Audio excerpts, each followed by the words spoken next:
Rondo, I finna slam dunk. Get big on you fake pumps. That pumpin' no fake pump. Bitch fell for the pump fake. Got him talking like first take. Get it right on the first take. Hit the hole in the first take.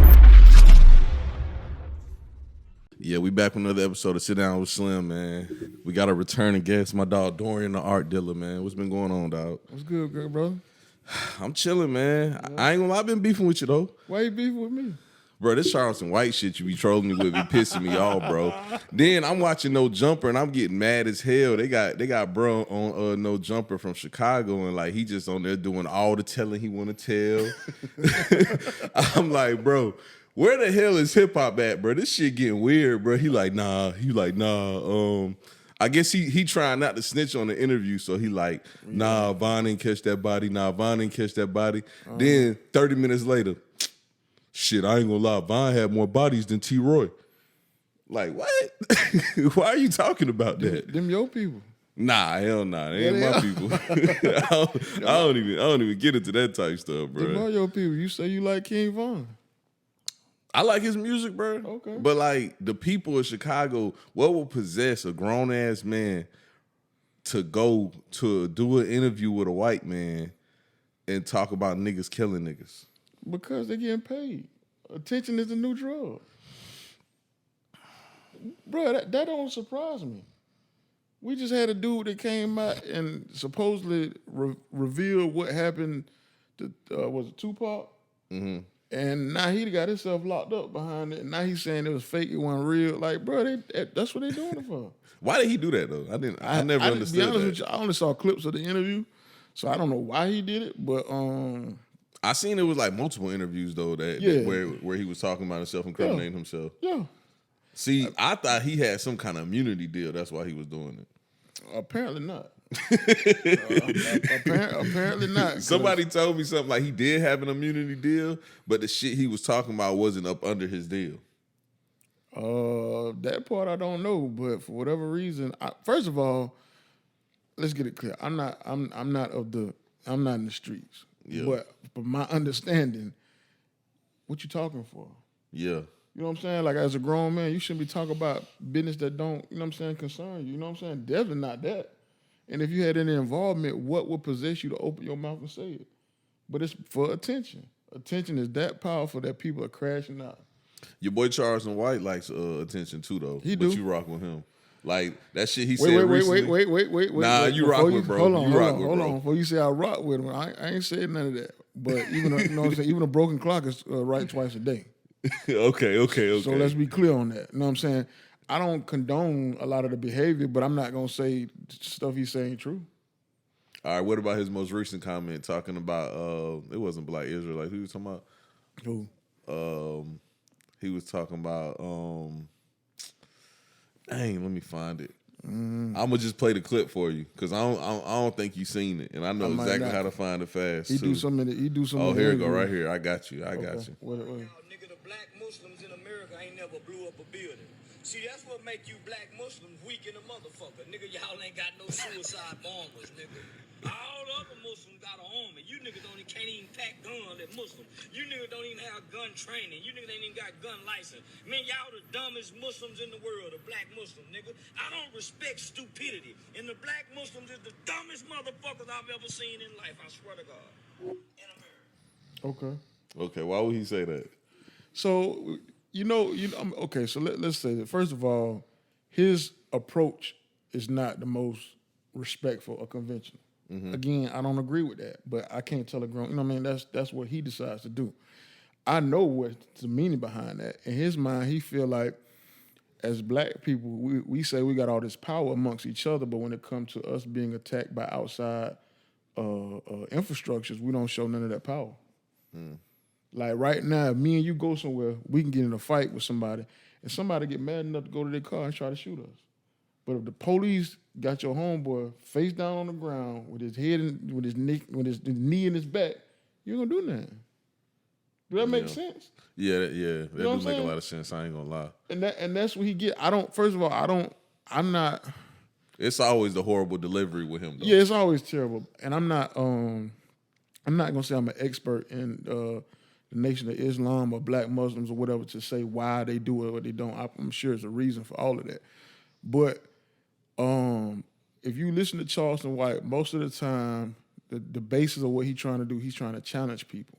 He's trying to challenge people to do more, whatever the case may be. Like I said, I don't agree with where he go with it, but I understand what perspective he's coming from. And the same go for rap. The same way you mad about King Von, he like, well, you ain't mad about them bodies he got. You feel some kind of way about him saying something about King Von, but like if that was your little brother, sister, whoever got killed, you think you're gonna have some empathy?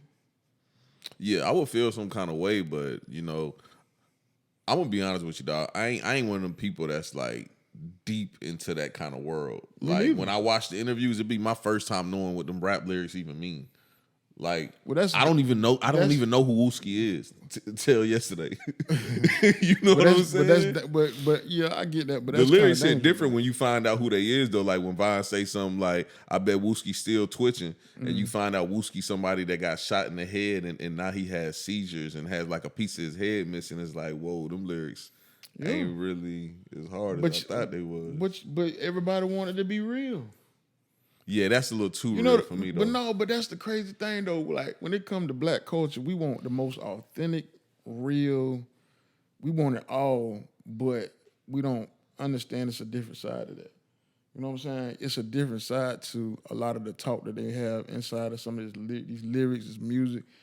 Bro, it's a lot, bro. So you got to be prepared for the other side, too. Bro, did we have this kind of like, I don't know, was like music in his weird little vibe like it is now when 50 Cent came out? Nah. This shit something different, huh? It's still, even though 50 is what it say from the streets or whatever, it still was just merely entertainment. Now, he might have had some actual conflicts with people on the streets, but what existed inside their music was still just the music. So what you think happened then? What you think happened where Chicago and they whole drill movement stretched out everywhere, and you got people in Jacksonville talking about they smoking on packs and everything now too? I think it's any type of new wave, everybody gonna jump on. You know what I'm saying? Like, you had a time period where anything, be honest with you, when it comes to hip hop music, anytime something new comes about, everybody emulates it. The only bad thing about it is what was happening in Chicago, most people didn't understand was actually real life. You know what I'm saying? It wasn't like, yeah, it's music, but it's actually things that's actually happening behind that music as well. But you know, the rest of the world has adapted to it too. And we done made it cool to kind of just be, we done made it cool to be disrespectful. Yeah. You know what I'm saying? We're like, we don't have any type of code or no ethics or morals or anything. We say what we want to say. We disrespect whoever we want to disrespect, and everybody should just deal with it. Nah, that ain't the move. How you feel about where hip hop at right now? It's weird because it's all, first of all, I'm finna go and get to it because I know you gonna bring it up, but I'm gonna go and get to it. Why is the whole world trying to beat up Drake?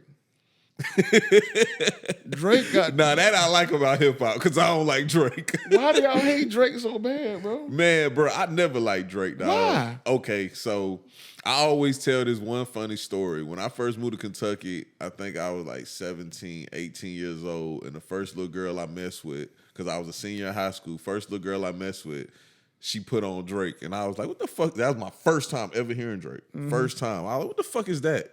And she was like, it's this guy from Toronto. I said, Toronto? Where the fuck is that at? You know what I'm saying? And it plays, and then I hear Wayne. I'm like, oh, this shit kind of hard. But then I leave and I start listening to it on my own, and I'm like, this shit sap as fuck. Like, I had never heard nothing like it before. Like, and I knew too because I start hearing it all the time, and so many people that like I thought was corny would be listening to it, and I was like, oh, times are going to change because of this. Because we was in a weird little phase back then. I don't know if people remember, but like maybe 3, 4, 5 years before that, if you wasn't no gangster rapper, you wasn't getting on. And then Soulja Boy came out and started switching up a little bit, and you had people like Jerk Boys and stuff like that.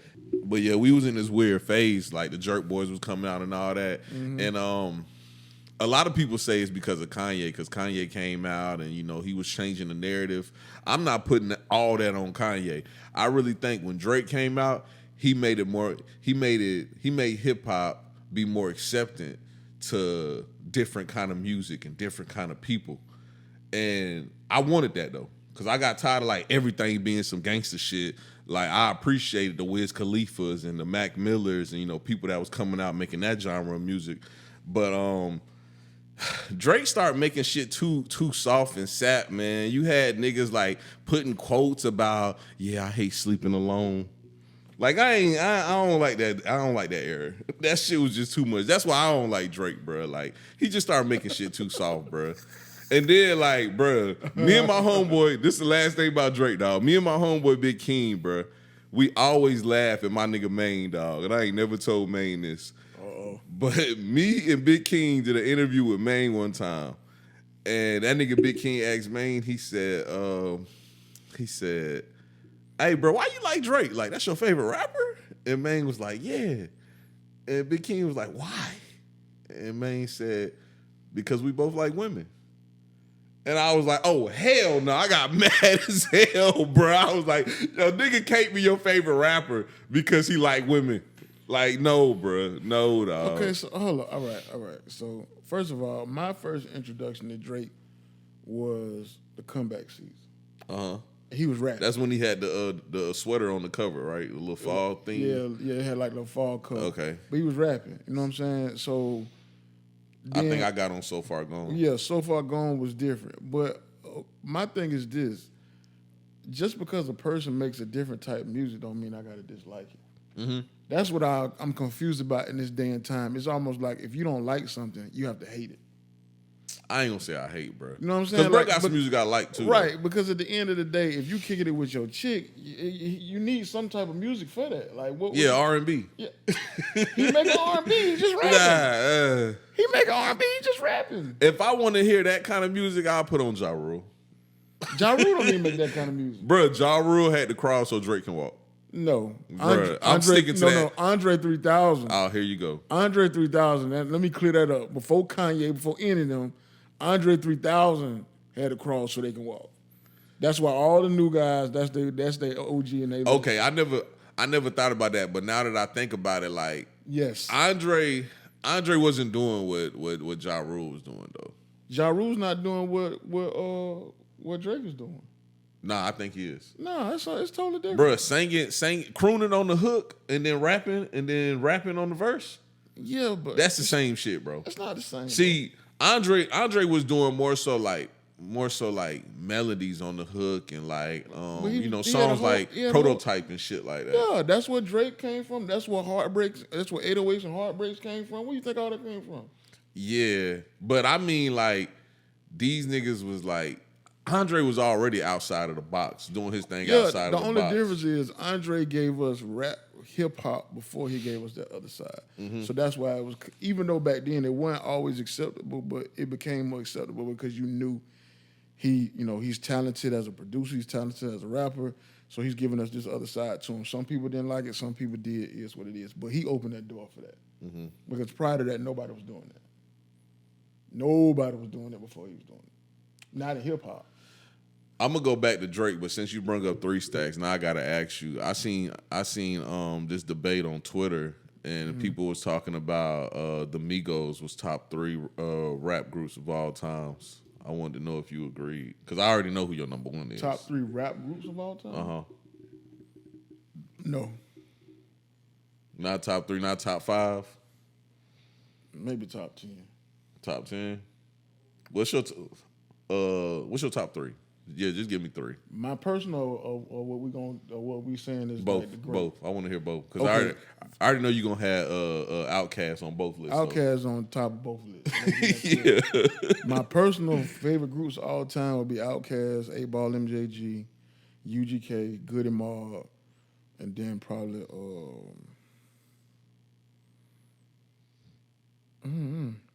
I don't know who would be that number 5. Probably NWA. Okay. Now we saying all-time greats, what they brought to the game, culture, all that. Definitely gonna be Outkast first because ain't no group sold more than them. Let's get that clear. Mm-hmm. Run DMC, NWA, Tribe Called Quest. I don't know who number 5 on that one either.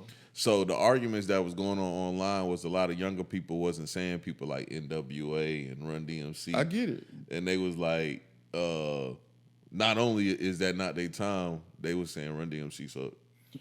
Well, the problem is we have the dumbest group of young adults right now. Oh, I agree, 100%. They got the most information in the world. They got all the information. Like we would have some of the stuff we talk about, we would have to go to a library to read up on. You got all the information right there on your phone, and you still stupid. All right, so here's the disconnect with me and people in their like early 20s. All right, so I was a kid when I heard Marvin Gaye, of course, and it had been out for what, 20, 30 years. It still gave me that feeling like I was able to completely understand what time it was made in. For some odd reason, these young adults, like you said, in they early 20s, when they hear something like NWA, Run DMC, they don't understand what time period the world was in. So the issue that you have is that it's two things. One, somewhere in this culture, we made it cool to be dumb. Yeah. Like back in my day, if you heard some new music, if you didn't know who it was, as long as it sounded good, or you were just curious, like, who is that? Like, what is that? Even if that ain't your flavor, like, who's that? You just want to know. Nowadays, it's like, even if they hear that, if they don't know who it is, they act like it don't exist. Yeah. They act like nothing happened before them.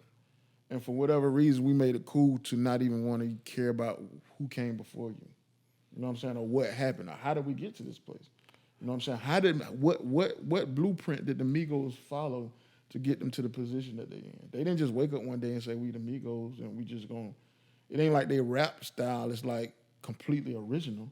Yeah. You know what I'm saying? There's traces of that everywhere. But I think sometimes, this is the other thing that I always keep saying. I keep saying this over and over again.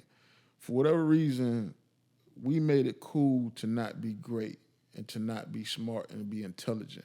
So therefore, when that happens, things that may challenge us or things that may be better, we downplay that. What do you think caused that, though? I have no idea. I don't have the answer for that. It's just like the Killer Mike Grammys thing. You know what I mean? Everybody's up in their feelings. Well, the Grammys is not dictated based on your sales, not dictated based on your charts or any of that. It's people who are in the music industry, who make music, who vote on the other people. So that means all the other people in the music industry felt like Killer Mike had the best rap album of the year. Did you see Castanet going in talking about, congratulations, brother, but who the fuck are you? Yeah, because they dumb. They think it sounds cool, but it sounds stupid. Bro, that clip funny as hell, though. You got to admit, bro. It's not even funny to me because it's like it's goofy. Funny, dog. I'm going to tell you why it's goofy. It's goofy because you act like you can't learn. Yeah. But So my question to you is this: if that's the narrative that we have now, what's gonna happen 10 years from now, 15 years from now?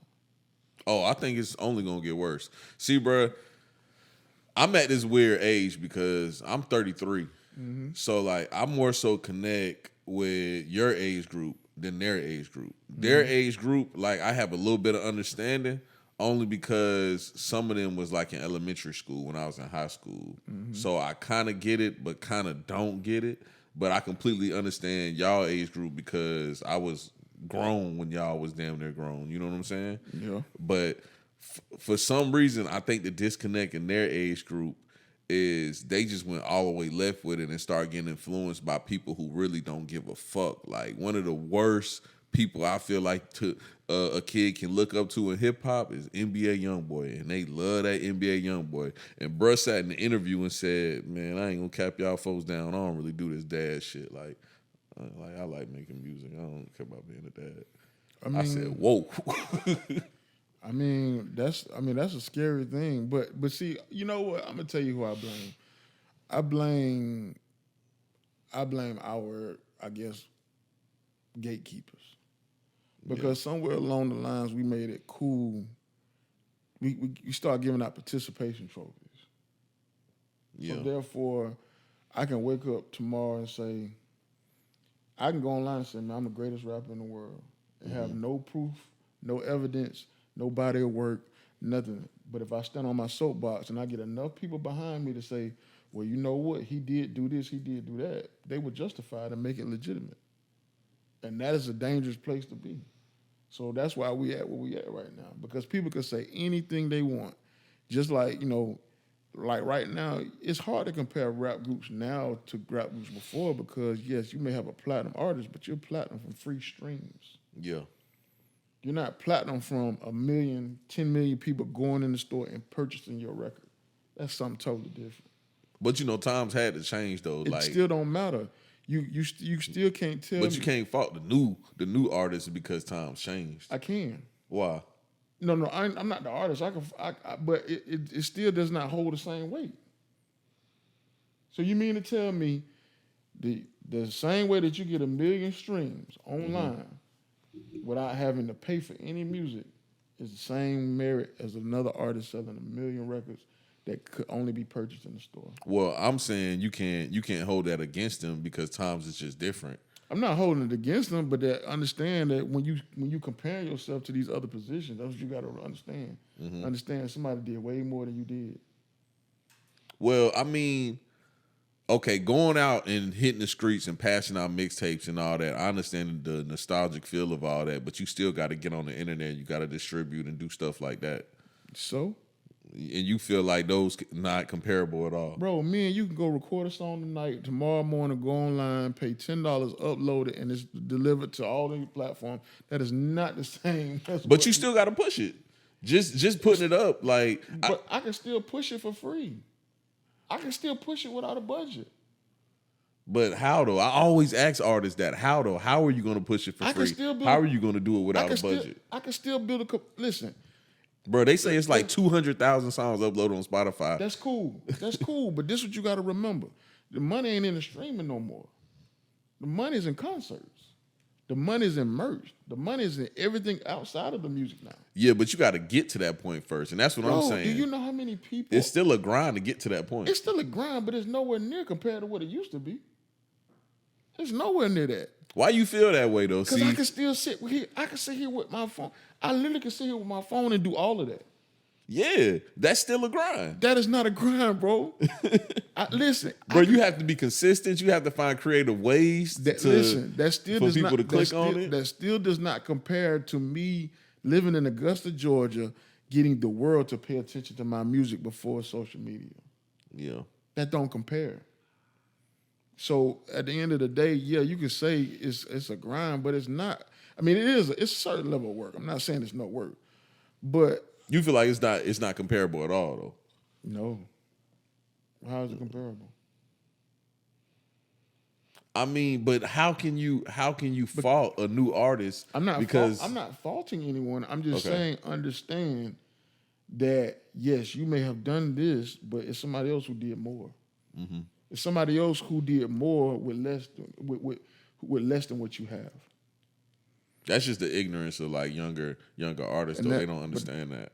I get that. Like, to be honest with you, it's a timeline. It's a time that I don't know about. But here's the difference: just because I did not experience something does not mean that I don't know it was something different before me. Mm-hmm. Just like when I say now, you can go and you got a computer, we got these mics, we can go make music right now. Before you couldn't necessarily do that, so you would have to go to somebody's studio or have to do that. It's a difference, bro. It's definitely a difference. It's still a grind. It's still work, but it's not the same amount of work. Oh, so let me ask you a question then, because you're the perfect person to ask this to, and I've been wondering this for a minute. Do you think record labels will ever be obsolete? Of course. How soon do you think it'll happen, though?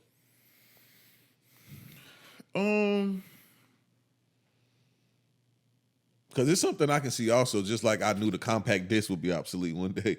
You know what I'm saying? I think probably within the next I'd say somewhere between 10 to 20 years. And it may be faster. Because the only thing you need right now, and people already been chipping at it, the only thing you need right now is a method to distribute. Yeah, distribution deal. Yeah. If you got a method to distribute, or you have a platform that you create to be able to connect between the phone devices and stuff like that, they out of the picture. Yeah. They really almost obsolete right now. See, Oh boy knew that. That's why he did that deal with NLE Chopper. What's homie name? The bald head, dark skinned guy used to work with Jay-Z all the time. Steve Stout. Yeah. He knew that. That's why he did that deal with NLE Chopper, because he knew, like, you know, I think he started a distribution.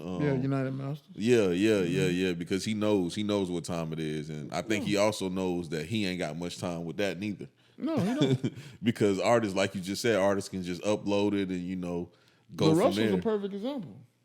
You said Russ? La Russell.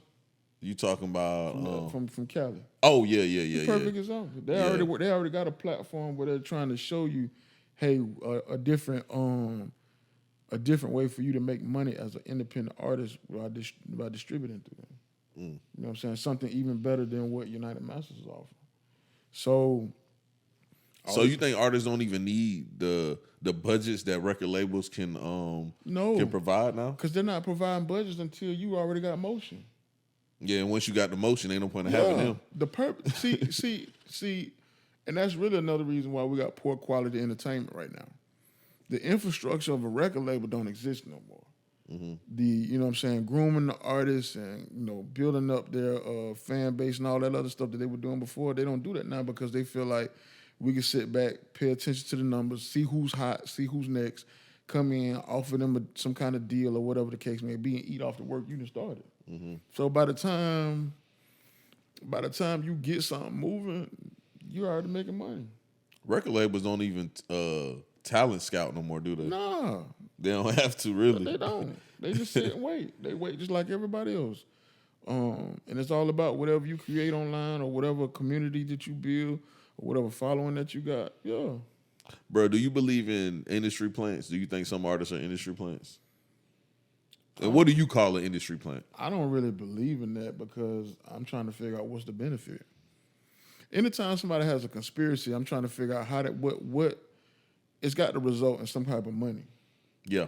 So if you have industry plants, what is where they at and where the money? See, all the people that they deem are industry plants fall off. Yeah. So this is what I always understood what an industry plant was. I always thought an industry plant was somebody that a group of people went, and I've seen like people attempt to do this before, like locally. A group of people go and pick like a pretty girl in the club, right? They grab her in. They already have somebody that's a producer, that's a songwriter. They have somebody that does hair and makeup, all that type of stuff. And they try to groom them into being an artist. So that's what I always viewed as an industry plant. But these conspiracy theorists, guys, they got a whole nother definition for what they think an industry plant is. I think a lot of times people just don't. People try to understand things that they don't understand. Yeah. And sometimes when you can't see it, you know, you can't visualize yourself, you'll create some kind of theory to make it make sense. Because it's almost like a boogeyman theory. If anything is successful, if black people do something that's uberly is very successful and big or whatever, and you don't understand how they did it, it's automatically Illuminati. It's automatic. Like Hov said. Yeah. So you don't do conspiracy theories at all? No, I believe in some, but the goal has to be. People aren't creating these situations for no reason. It has to be some type of money or some kind of benefit come behind it. Yeah. Most of the time, the theories that people bring up doesn't make logical sense. It just doesn't generate no revenue. No. It's just something that you thought in your head, and you can get enough people to think the same way and just say, okay, cool, it's what it is. All right, so what about they say Ice Spice is a industry plant? What would be the point of her being an industry plant? I don't know. Because so that's what you mean is like theories like that. Yeah, because this the other thing too you got to remember is this. Sometimes, bro, if you look at any type of business, it's always going to be somebody that just got there based on their relationships. Yeah, for just, sure. You know what I'm saying? Or just the perfect timing or whatever the case. But for some reason, people don't like that. I mean, but it's the truth, though. Yeah. Yeah, for some reason, people don't like the idea of people getting successful based off connections. They automatically think it's some Illuminati or it's some conspiracy theory behind that. That's how most successful situations start, is from relationships. Yeah. It's not money. It's not always money. I've seen people with lots of money fail tremendously. Yeah. You know what I'm saying? So it don't always mean that. Most of the time, it's some type of some type of relationship, some type of bond, some type of connection. One hand washing the other that builds what it is. Bruh, back to the Drake thing. Okay, let's go. Okay, the Big Three situation, this beef in hip hop right now. Right. How do you feel about it? Are you enjoying it, or are you on the side with do you accept Cole's apology? I got multiple layers to this.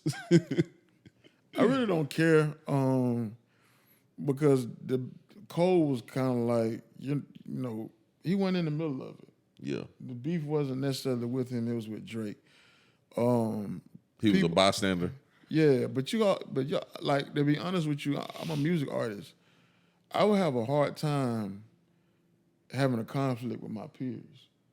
Like my peoples. You know what I'm saying? Like I don't think people understand it.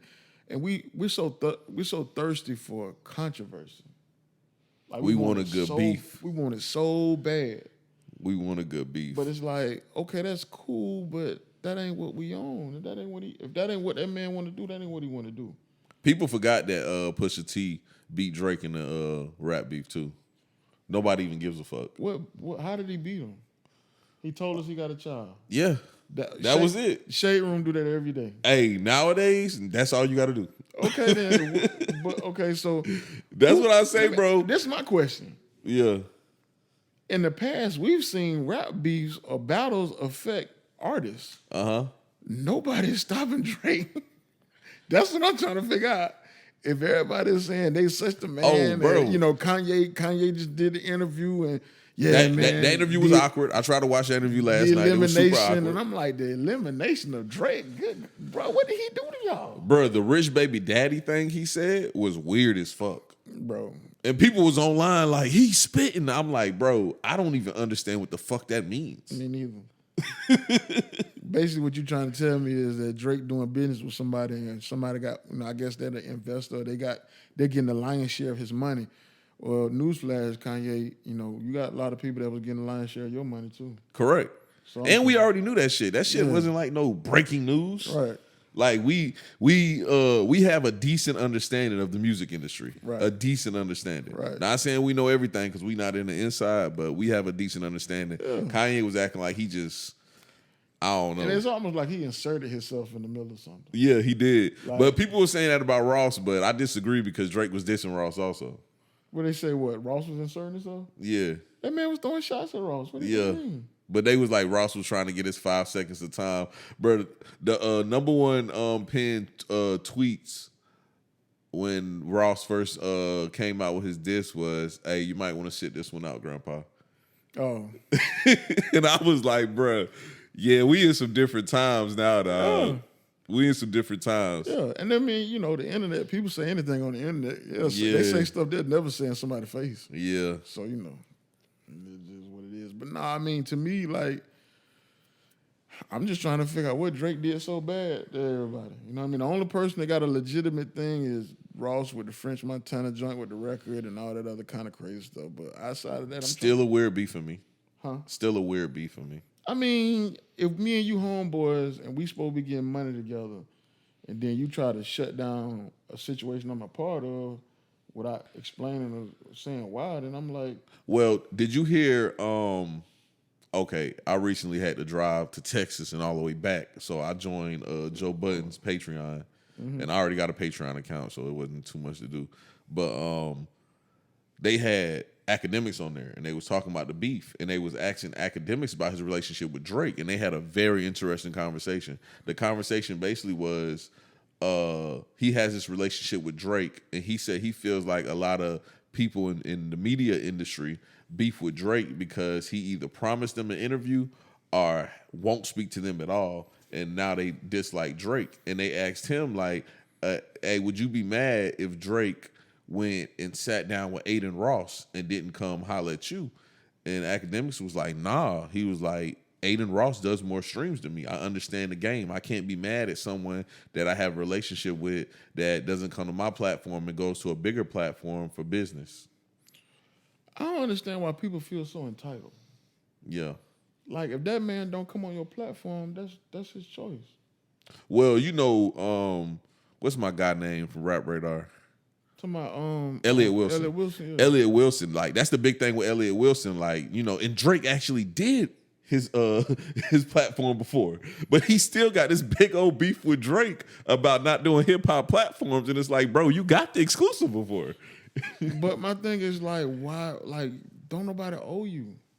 They feel like rap artists do owe the culture by coming to hip hop media platforms. They don't. If that's the case, then they need to open up their platforms for some of these new artists.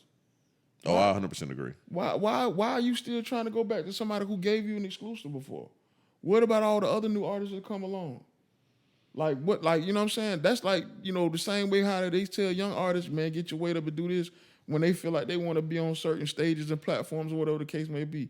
Why are you so focused on keep going after those people when really that's the really confusing problem for me, is like we don't get no new hip hop because we only stick with whatever's at the top right now. The main media outlets, they only speak to the whoever's on top. They don't try to connect with the younger audience. You know what I'm saying? None of these different things. Why? You know what I'm saying? Because eventually you're going to go extinct. And then the ones that do, like Adam 22, you know, they judge him. Yeah, but I mean, a lot of times they be trying to incriminate people. He do, man. Him and Vlad, bro, I be like, bro, y'all, man, listen, y'all, why are y'all answering these questions? Well, do you feel like that's their job? And it's the artist's job to decide what questions to answer or Man, not? I gotta have some type of business integrity. Yeah. Like if I'm doing business with you, I already know what you're about. I know what you got going on. Why would I try to jeopardize your safety? Yeah. You know what I'm saying? Like, why would I do things that would cause you to possibly be, you know, go to jail? Okay, so let me ask you a question then. I forgot the guy's name that lived in Houston, but he did. I think it was. I can't even remember his name. I'm not even gonna try to butcher it, but he did the interview with Vlad and died like 2-3 days later. You remember that? Would you have put that interview out? Would you have even did that interview if you was in that position? No. Why? Bro, like when are we gonna have some type of accountability? When are we gonna have some type of integrity? Like, bro, at the end of the day, everything is not about money.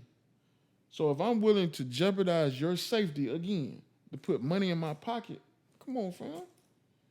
That's dude fault for even going on there. I do blame the artist to a certain degree because you get on there and tell you wrong for that too. But So who's more wrong, the artist or Vlad? I think Vlad. Because, bro, you're not new to this. You're not a new person. Like, you from the mixtape era, you from the DVD era, you know a lot of that stuff that happened in those blog days resulted in violence. Yeah, we seen it firsthand. You know that. So why See, the kids, excuse me, the kids also don't understand that when they hear beef was something different back in the day. So, like listen. 50 Cent and Ja Rule was fighting and stabbing and shooting, and people lost their lives because of those beefs. Exactly. But see, but you know the problem is the internet gives people, it's like TV. They see it, but they don't believe it's real. Oh, nah, that shit real. Them stories real too. It's real, but it don't connect to them because it don't directly affect you. When you go through something and you're directly affected about it, you look at things totally different. I think the kids also view, like we were just talking about the issues in Chicago. I think they visualize it as like Grand Theft Auto in real life. Yeah. They don't understand that these is real people, real situations. They don't. Like O Block is like what's a neighborhood in Augusta I can compare it to? O Block is Janice Holmes. You know what I'm saying?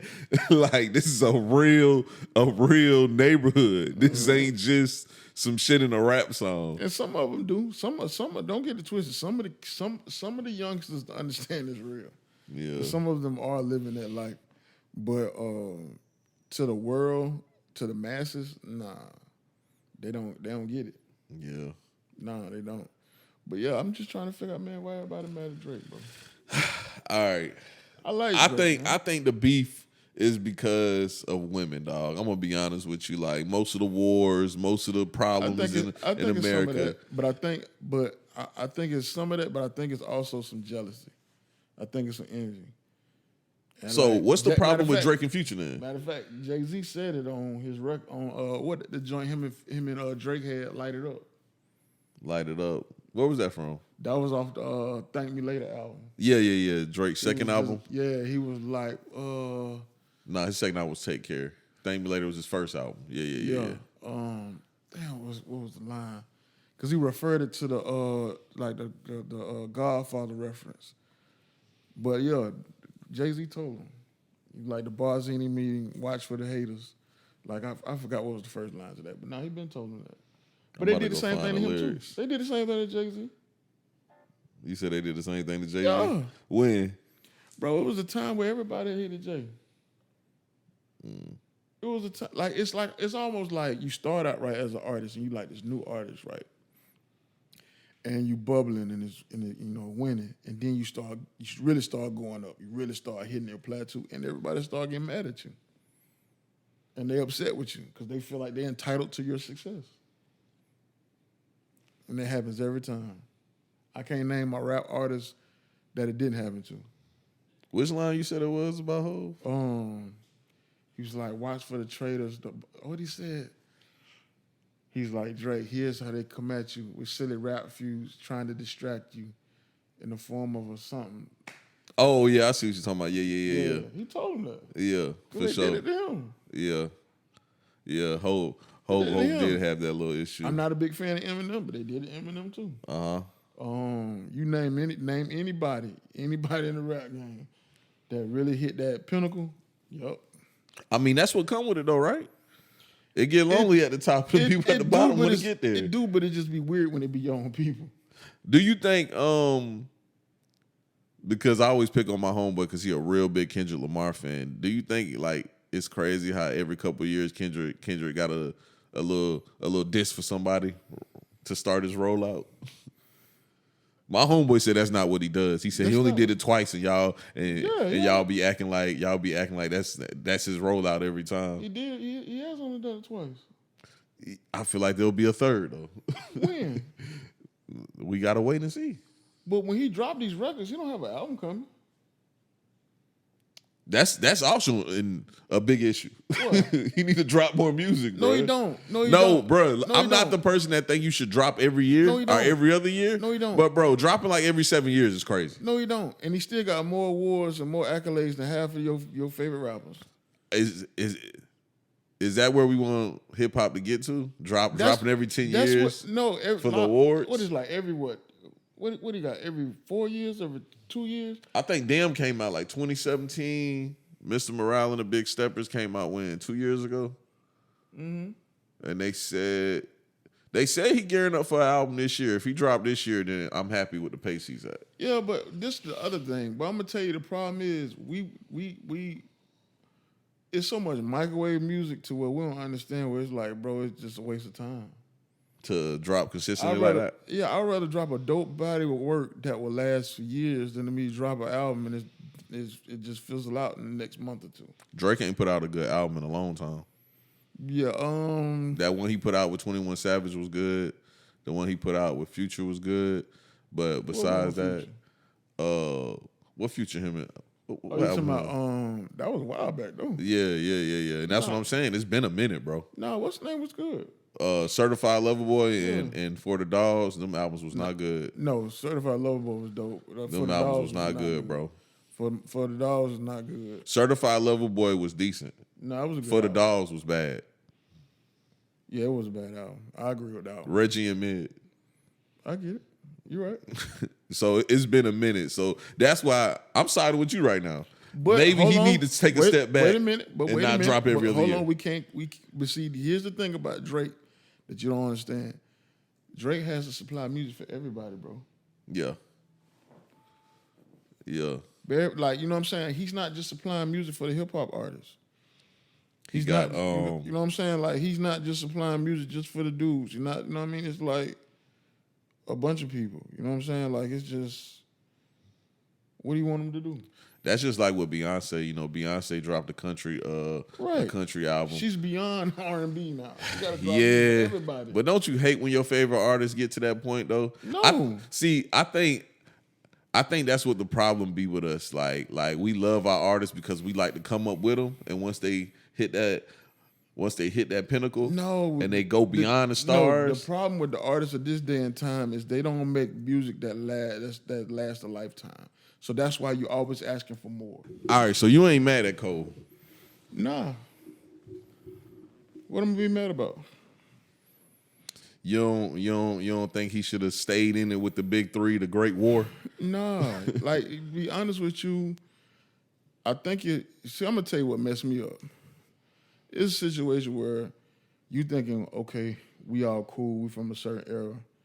Your joint.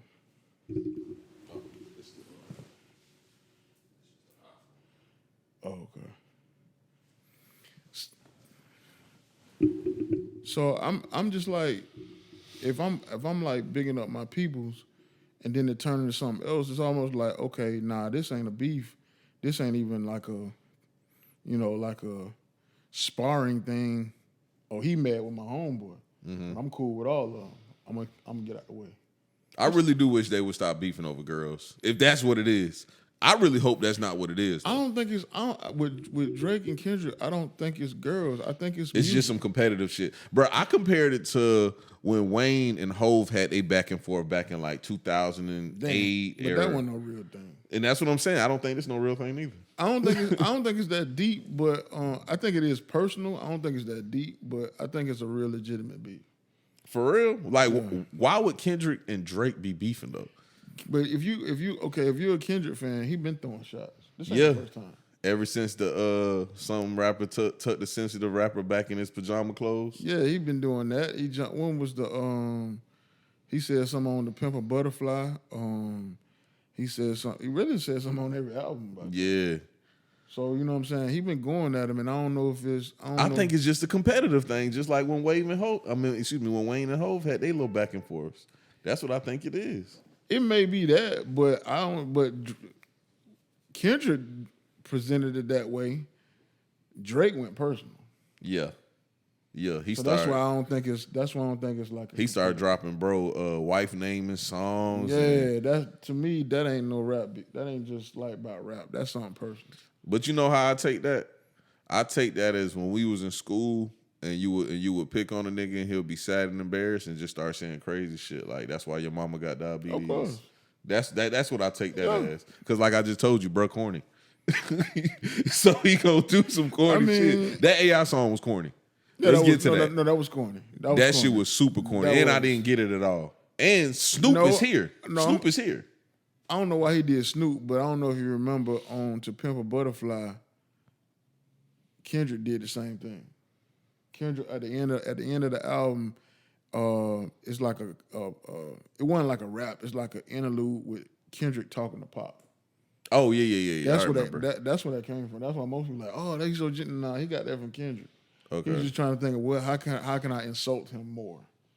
Then the other thing is like, bro, it took you 3 weeks to come back. Like, don't act like that. Hurry up, we waiting. What you mean we waiting? It took you 3 weeks to respond, bro. How did you feel about the Push Up record? It's cool, but he didn't really say nothing. Typical Drake type of response. But he didn't really say nothing that made me say ooh or ah. Like it just like on the last one, he like it only took me an hour. I can tell. Yeah, I can tell. Like you know what I'm saying, but.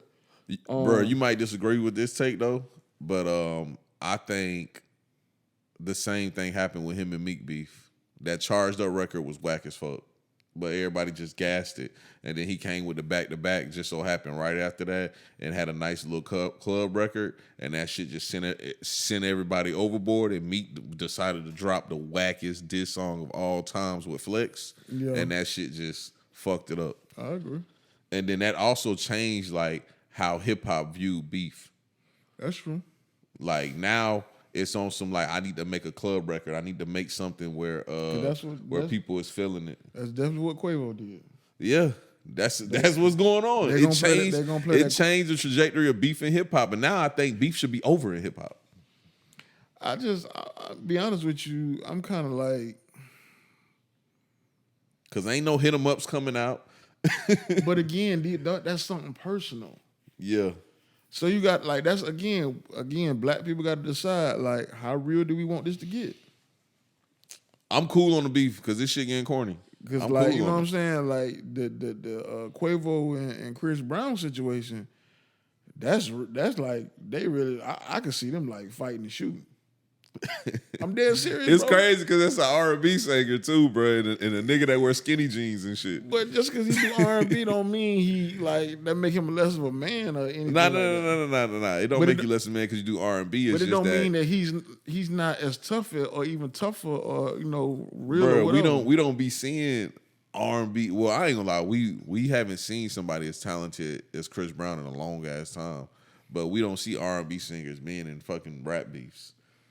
Even though you because don't have a talent didn't, like Chris they Brown. didn't coexist like that. Yeah. You know what I'm saying? Like, you know what I mean? If you were making R&B music, you probably didn't even, for the most part, probably didn't work in a lot of the same studios. You definitely didn't tour in the same, you know what I'm saying, situations. Yeah. Back in the day, R&B had bigger stages or bigger arenas before hip hop did. So they didn't really mix like that until, the last, I'd say, 15, 20 years. I did always think like R&B singers was like not soft guys, but guys that more so focus on women. Like it shocked me when like my people told me, yeah, man, we met Keith Sweat a fucking gangster. That shit shocked the fuck out of me. Like I don't know why. Why was Keith Sweat like that? They human. Bro, but like he be making, records about women. I don't know, bro. Whenever I think of an R&B singer, I always think of a nigga like Luther Vandross. But bro, they come from the same communities. I know. So but still though, like I just view them differently, bro.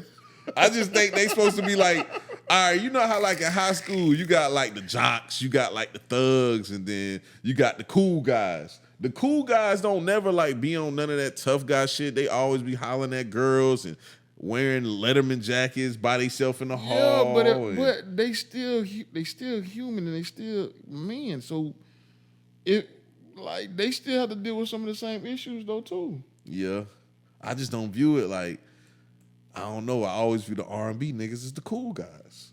Yeah. Like, why would the cool guys be doing the thug shit?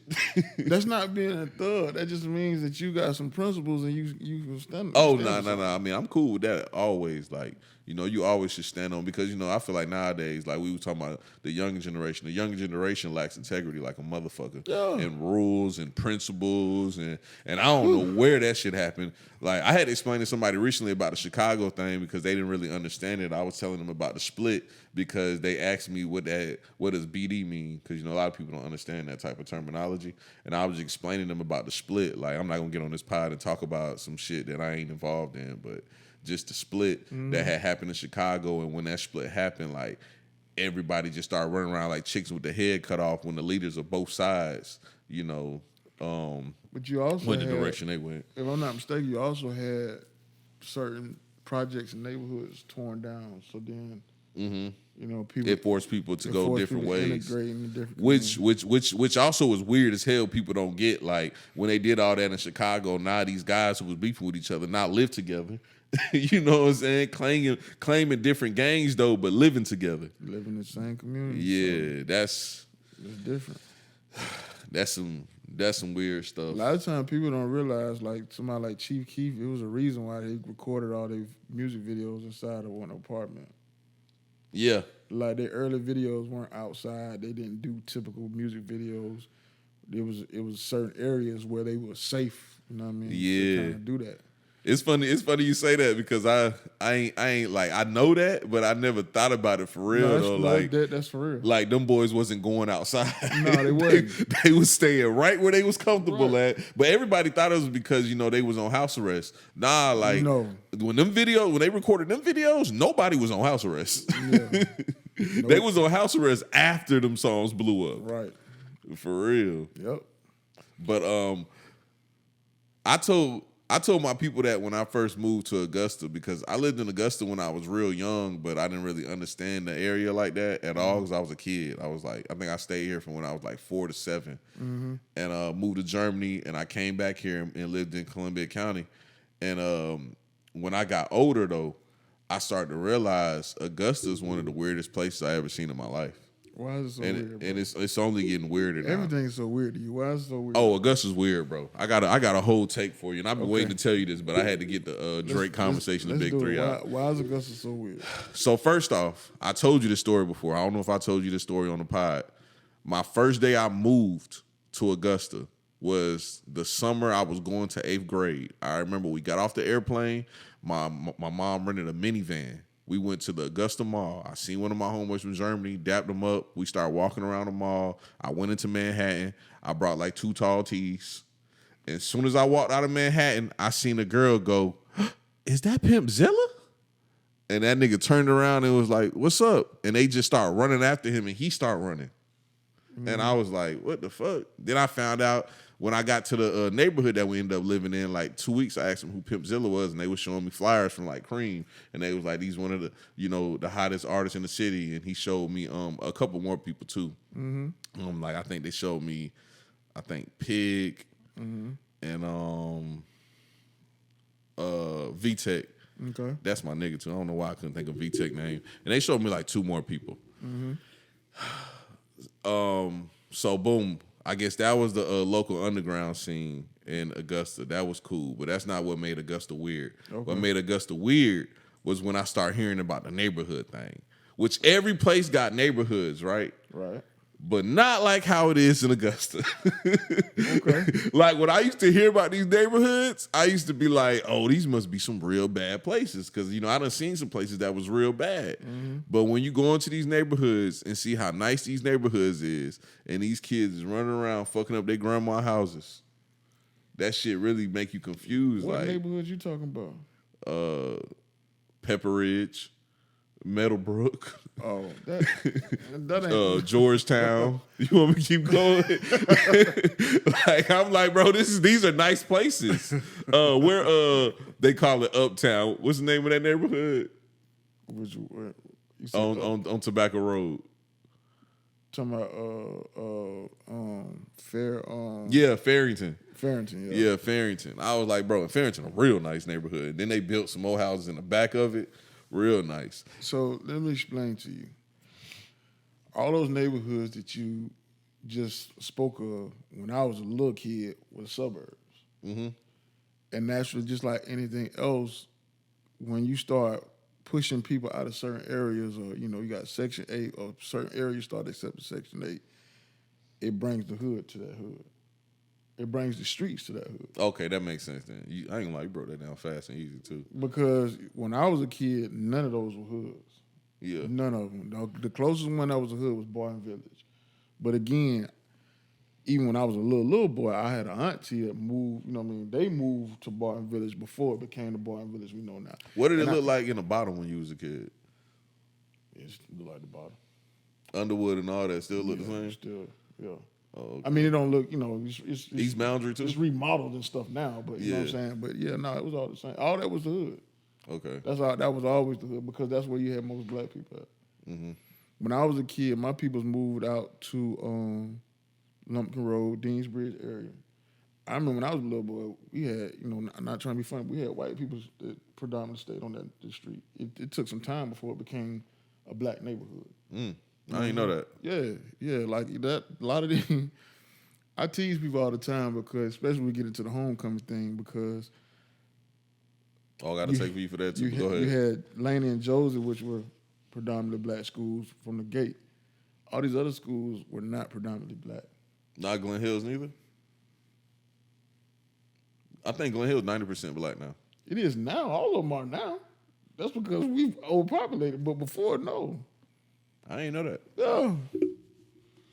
I always tease them. I say, Laney is your mama and Josie is your daddy.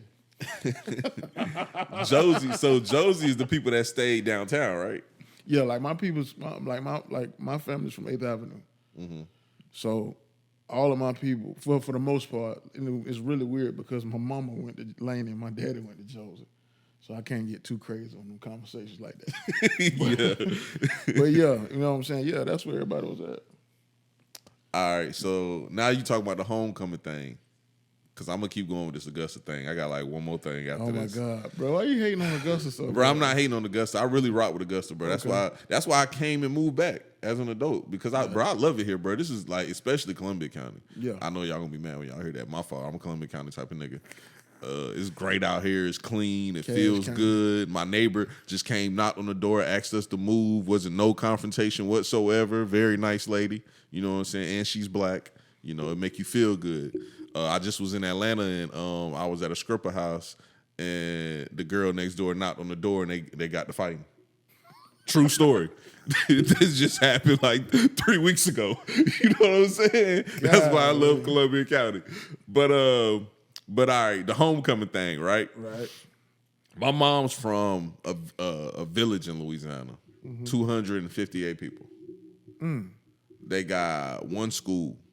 Closest school is Jonesboro, Louisiana. I don't know if you're familiar with Jonesboro. That's where Lil Snoop was from. What's hey baby, what's that nigga name? Hurricane Chris. That's where he from. Okay. All right. So high school homecoming is a big deal in that town. Right. When that comes, everybody go put their freshest outfit from the corner store because Walmart's like 40 miles away. Oh, damn. So they go to the corner store. Everybody got the same fit on. You know what I'm saying? It's a little country ass town. They go to the corner store, get the beers. They go set up the tents. They grilling coon and all kind of shit out there. Like, it's a big deal. Right.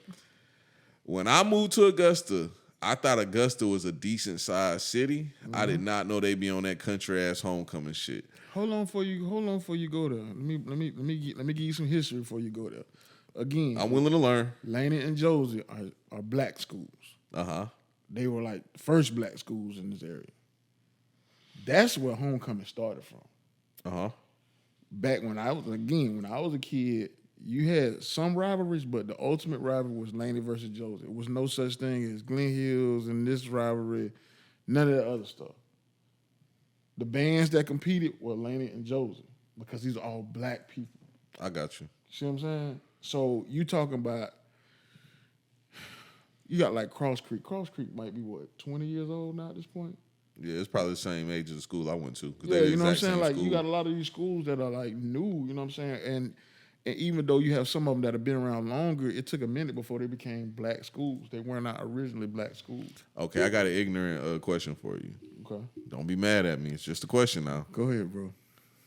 So you said that in these times, those was the black schools, right? And that was the tradition. Right. So now let's move forward to today, 2024. So nobody went off to college and started going to college homecomings? Everybody still because a lot of these people here went to colleges. First of all, we got Payne College. Okay. Payne College, most people don't That's recognize. another conversation. That is a HBCU. Now, most people don't get that. Okay, cool. So you they lose their credibility a lot, but I got you. But a lot of black schools do because you have mismanagement of funds and different things. Yeah, so I get that. But at the same time, you got people come home for homecoming. These people, most of the people that engage in homecoming activities, like most of my alumni, they don't live here. About half of the class live here. The other half don't live here. Yeah. So they come home just like you would in college. Same way.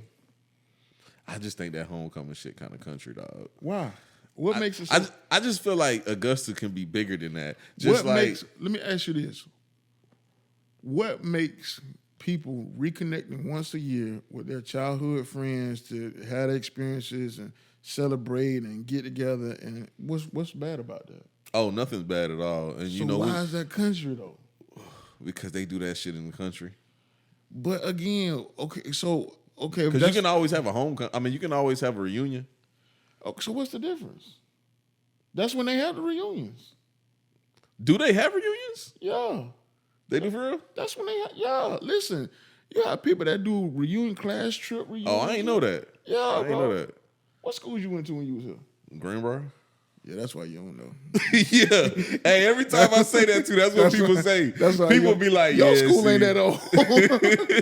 Your school ain't that old. Nah, it ain't old at all. But they do have reunions at my school. I ain't go, of course. But they got but reunions. I mean, what my I actually graduated from school in Kentucky. I guess though. for me, I hear this conversation sometimes, and my question would be, what is wrong with people reconnecting with their peers? Oh, nothing. See, I don't have an issue with the homecoming thing. That's just my gist of it. And you 100% right. The reason why I probably got that view of it is because I went to a school like that. You know what I'm saying? That's probably my view of it. There's nothing wrong with it. Nothing wrong with reconnecting. Nothing like wrong the with other having thing fun. is this: like a lot of my alumni, we connect on a business level.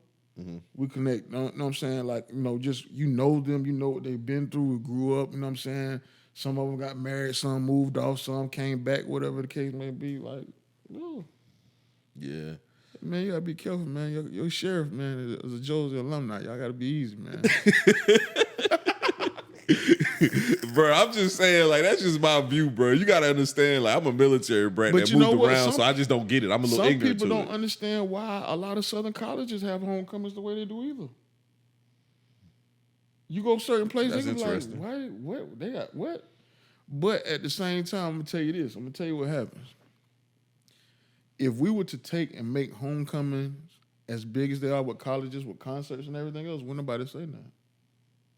I mean, that could happen in Augusta for real. Yeah. Because homecoming is a big deal. Yeah. All right, let me get more on my list, though, with why Augusta's weird. I don't know. You might like this one. Let me hear it. All right. So, you know how people always complain about there's nothing to do in Augusta? Okay. Which I feel like is false. It's a lot of things to do. It is. You plan a lot of events, so I know you know it's false. Yeah.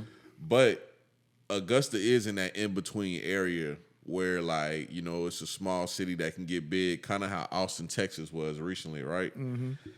Recently, they had a bill people was voting on to basically make a new arena. Right. And the arena, if you voted yes for the arena to be built, it was going to add a half a penny onto the sales tax in the city. Mm-hmm. Is that what it was? I think so. And people was protesting against it. Mm-hmm. That's the weird thing about the city, bro. Like, why are we protesting a half a penny tax sales for a new arena? Arena that can bring us new things to do, and people say there's nothing to do. I think some of those people voted against it because of where it was going to be built at. And where's that at? They're going to build it. They're building it at the same location. Mm-hmm. Because you got to remember, you have a large group of people here that want to see the arena move to another part of town, and the reason being is because it will revitalize other parts of Augusta. It also would take and be more convenient. To be honest with you, I don't know all the full details, and this is just my personal opinion. I don't know all the full details of what happened behind the Regency Mall projection that Hardy Davis had, but the thing that I liked about it was that it was going to take and revitalize Gordon Highway. Again, when I was a little boy, Gordon Highway was full of business. That was the Augusta Motor Mile. So all of the car dealerships you see on Washington Road and that's across the bridge, they were all those empty buildings were car lots. All my little kid pictures is at Regency Mall. Okay, so you remember that. So Yeah. you had all of those things. So by bringing an arena, or even if you don't bring that arena, even if you bring something else to that property, you will revitalize different parts. And I've seen people do it in other parts. We've seen the Infinite Energy Arena. I think it's in Duluth, outside of Atlanta and stuff. It revitalized the whole area because you bring in more restaurants. You revitalize the real estate, you know what I'm saying? It gives something else other than just downtown. I love downtown, but we can't put everything there. What happened to downtown? I remember when I was young, you had your first Friday and there was a lot more businesses. There was a lot more going on. But even before that, I got a elder cousin would tell me that, and I remember as, like I said, a little kid, my older cousins we would catch the bus with my older cousin. She would take us downtown to the library and stuff like that. When they opened up Regency Mall, from my understanding, that took a lot of business from downtown. And downtown had a time period of where it did not thrive as much. And I think that's why they're holding on to it, because they don't want that to happen again to downtown Augusta. Because you had a time where everything went dry. You know what I'm saying? At that point, we don't need that. We can go to the mall. So the Augusta Mall is new. Yeah, the Augusta Mall is the newest mall. What year you think it was built? Don't get me the line. I can't remember. Like what decade though? 90s? I think the 90s. I didn't know that. I think the 90s. Yeah. Yeah. I'm still on my stance with Augusta being weird though. And the last thing I got for you, I ain't gonna lie, you dropping some real good Augusta I'm being history honest, though. But to be honest though, like, you know, I work closely with James Brown, with my events. Mm-hmm. And don't get me wrong, I love it. This is what I would vote for, that I would hope. Maybe take the Bell Auditorium and put it somewhere else, tear the whole thing down and combine both of them into one big arena. Yeah, that's not a bad idea at all. If you in my mind, and I may be wrong, but this is me, if you combine both of them, that means we get the capacity that we need to get the major tours to come through here. You get, and that's what we need. That's the biggest thing. Yeah, we do need that. Then you have another venue that you can put on another side of town that can revitalize and help bring some growth to some areas. They need you on the board. I don't want to do that, bro. I ain't gonna lie. Nah, go ahead, bro. Listen, man. I don't have a lot of patience for Bro, politics. you be rocking with the mayor. You know what I'm saying? Shout out to Mayor Johnson. You know what I mean? Food truck Friday, every third Friday. See what I'm saying? You be rocking with the mayor. Go ahead, bro. Put your suit and tie on. Man. And bro, I can see you every day with a suit and tie. Man, I'm tired, man. Don't do that. With the salt and pepper beard. Don't do that, man. Nigga gonna be going crazy. One day, man. One day. I got Ratchet Bingo moving too much right now. Yeah, Ratchet Bingo is going crazy though. Yeah. But what's the last thing I had? Oh, bruh, I got a homeboy, right? He's anti-club, hilarious. Only because like he dealt with a woman that loved clubbing, and he met her during the pandemic, right? Yeah. So wasn't no clubs open. So he thought she was one kind of way. When shit opened back up, he was so distraught. He was like, bro, this bitch go out every day. He was mad as hell, right? Yeah. So he has this thing that has me rolling, bro. It's so hilarious. He said, what fucked the city of Augusta up, and Augusta ain't never gonna be the same as when they start putting them sections in them clubs. He said, ever since they started putting them sections in them clubs, everybody done lost their goddamn mind. He said the girls running to the club, going to the section, not knowing this nigga spent his last $250 on the section that come with the bottle, which ain't shit. For you people that listening that be online arguing about the price of liquor in clubs, y'all are ignorant as fuck. That's not y'all conversation. Y'all have no idea. That is not y'all conversation. Y'all don't buy VIP out of town. I know you don't. Not if you complain about these prices. Augusta prices in clubs are amazing. Yes. For $250, you can get a decent sized section, 8 people in for free, and a bottle. You go out of town, that shit gonna cost wings. $2. You said sometimes wings? Sometimes you get wings. Yeah. And crab legs, depending on what the day is. You know what I'm saying? The reason why the bottle costs so much is because it's for the convenience and the taxes that come with the club. Right. That's why you pay for it. So to be honest, $100 bottle ain't shit. It ain't shit. And you also got to think about it. You're going to go out, you're going to have 5-6 drinks. The drinks going to be $14, $15 a piece. Not that much. Okay, $10. Yeah. It depends where you go. $10, right? Yeah. I just said 15 because I just worked in Atlanta and was at a strip club. Yeah, that's strip club prices. Yeah. Those strip club prices be crazy. Yeah, that's different. They be crazy. But yeah, that's my last take with the city of Augusta being weird. But them sections fuck shit up. No, but it ain't. But it's not just here. We got it last though. Everywhere else they. Yeah, we did, and that's why I say like it's kind of country out here for that. And the shit that like be relevant and going viral on social media from the club be stupid. Like it was a club that had a dead rat fell from the ceiling. Everybody was going crazy. And I was like, see, I don't normally comment on stuff like that online, but I was like politely explaining to my friends because I used to work for a guy that owned a hood cleaning company. We used to go in restaurants and clean. I told them, I said 90 to 95%, somewhere around that range, of restaurants in Augusta got roaches. Mm-hmm. Probably 85 to 90 got rats. Mm-hmm. Probably 90 got both. You know what I'm saying? Like, I can only tell you, I can't give you a list of all the places that got roaches and rats because that's too long. I can give you the list of places that don't. and it's super short. Like the Chop House. That place on Peach Orchard Road that make the cheesesteaks. What's it called? It's called Cheesesteak something. It's black owned. They closed now. Oh, I didn't know they was closed. Yeah, they closed. But they didn't have no roaches and rats. Jackie M's. They don't have roaches and rats. Shout out Clint. Yeah, you see I keep naming like black places too. The Wing Stops. The Wing Stops in the Bojangles. Okay. Black people own those too. I don't know if people know. But yeah, the rest of these places, they got roaches and rats, bro. But to be honest with you though, one thing that I've learned, the controversy that you have here in Augusta is the same controversy everywhere. Yeah. You just don't know. You just not tapped into that area. Because I can show you some people on social media who half of that stuff don't register on their timeline. Because they're not. I would appreciate them too. They're not mixing and mingling in that crowd. But I'd rather not too. Just like, bruh, yesterday, I don't give a fuck about nobody's health scores. I just don't care, bro. I'm gonna say this. Let me say this. As a business owner, the one thing that I'm gonna do, and I'm gonna challenge all business owners to do, when you become a business owner, you are held in a different standard, in a different regard.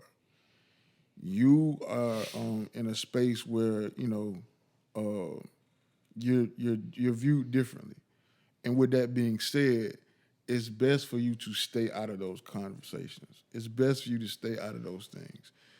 A lot of times, customers can be completely wrong about what they're doing, and if they violate or it's something crazy, I get it. But sometimes everything don't need a response.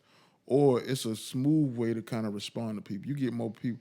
You'll win more with kindness than you will with being defensive. I've learned I don't be defensive. I can tell you right now, a lot of people will talk to you. It's like, man, Dorian take too long on graphics. Yeah, but when people were saying that, they also wouldn't say Dorian was turning around a lot of graphics at the same time. A lot of times people want to say, Dorian, I was calling Dorian at the last minute trying to get a flyer done in 24 hours, and not knowing that Dorian had 10 other orders that he had to have done in the next 24 hours. You see what I'm saying? Mm-hmm. So I never did defend myself when it comes to certain things. People challenge me on prices or whatever the case may be, but they have no idea what the expenses are inside a business. I'm not, most business owners are not out here trying to just rob you. You know what I mean? The majority of us want to give you a service. We want to be compensated for what we're doing. And we want to make some money, but we're not out here like getting rich, balling, throwing all this money like people think. But at the same time, sometimes I think it's best to not engage with people, because when you engage with people, it makes them feel like they can question you about anything. Yeah. It makes them feel like they can talk to you about anything when they haven't lived or been in your shoes a day in their life. It don't make what you do right. You could be wrong. I've made mistakes as a business owner. I'm sure every business owner has made mistakes, but the best way that you kill people is you kill them with kindness. And a lot of times, I was gonna ask you if I didn't mean to cut you off, my bad. Go ahead. But if you get a complaint about Ratchet Bingo, is Ratchet Bingo your number one business right now? Yes, it is. Yeah, it's going crazy. Congratulations, too, bro. I'm gonna tell you that every time I see you, bro. Because I remember when you first started, bro. I'm so happy for you, dog. I appreciate it. I'm not one of them people that be goddamn hating and saying that nigga Mike ain't even that funny. I'm not one of them people, bro. Man, Mike is fucking hilarious. Mike alone. Y'all gonna leave Gift alone. Bro, that nigga is fucking hilarious. Y'all gonna leave Gift alone. I'm gonna tell you that right now. Y'all better leave Gift alone. That nigga is hilarious, and you set up a great business, bro. A lot of promoters and event planners need to find a way to progress like you did, because niggas getting a little too old to still be in them clubs. I'm not going there with you, Slim. No, I'm just saying, that's just what's going on right now. I'll be in the club too, Slim. I might not be it as much, but I'm in the club too, bro. You be But nah, I want to stop, man. Stop it. All right. No, I like seeing people have a good time, bro. Whether it's, even before it was Ratchet Bingo, whether it's the Prom Night Augusta, whether it's Mahogany Lounge, whether it's, the comedy show, whatever. Listen, I love cultivating the event and executing that event with the team and whoever else, and seeing people I enjoy it. When people are having the time of their life, I'm like, mission accomplished. That's what it's all about. I think if promoters looked at it from that perspective, they would understand it will alleviate a lot of your problems. Stop being so caught up in the look cool thing or whatever the case may be. Back to Mike. I'm gonna tell you why Mike is probably one of the best hosts I've ever seen in my life is because Mike engages with anybody in that room. Yes. He does not, he don't shun nobody. He don't care who it is, whether it's the worker, whether it's the, you know what I'm saying, somebody auntie in that joint. Because, you know, sometimes you say bingo, you get some older folks come. He gonna party and make everybody have a good time. Fellas, if you bring your lady, I'm telling you, he gonna encourage y'all to dance together and have a good time.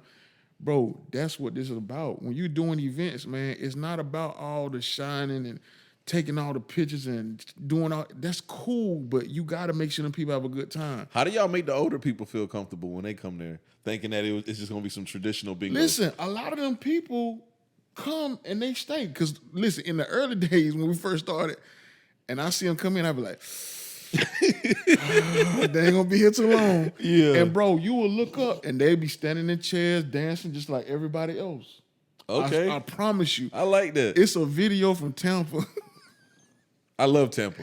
When that when Gil walked up on that lady, she moved her chair out of the way and got right in the character, and it was the funniest thing in the world, bro. I think his video went viral. I think he got 1 million views off that video. Dang. Yes, It was an older lady? yes, Oh, I gotta see yes. this. I And gotta it go was to this so page to see funny this. because it was almost she just played right along. Like it wasn't no awkward moment or none of that. It was just like she jumped right in the character, and bro, and the whole room goes crazy. Yeah. Because everybody is welcome, bro. Like you got to do that with these events. If we get, that's the problem with the club and VIP now.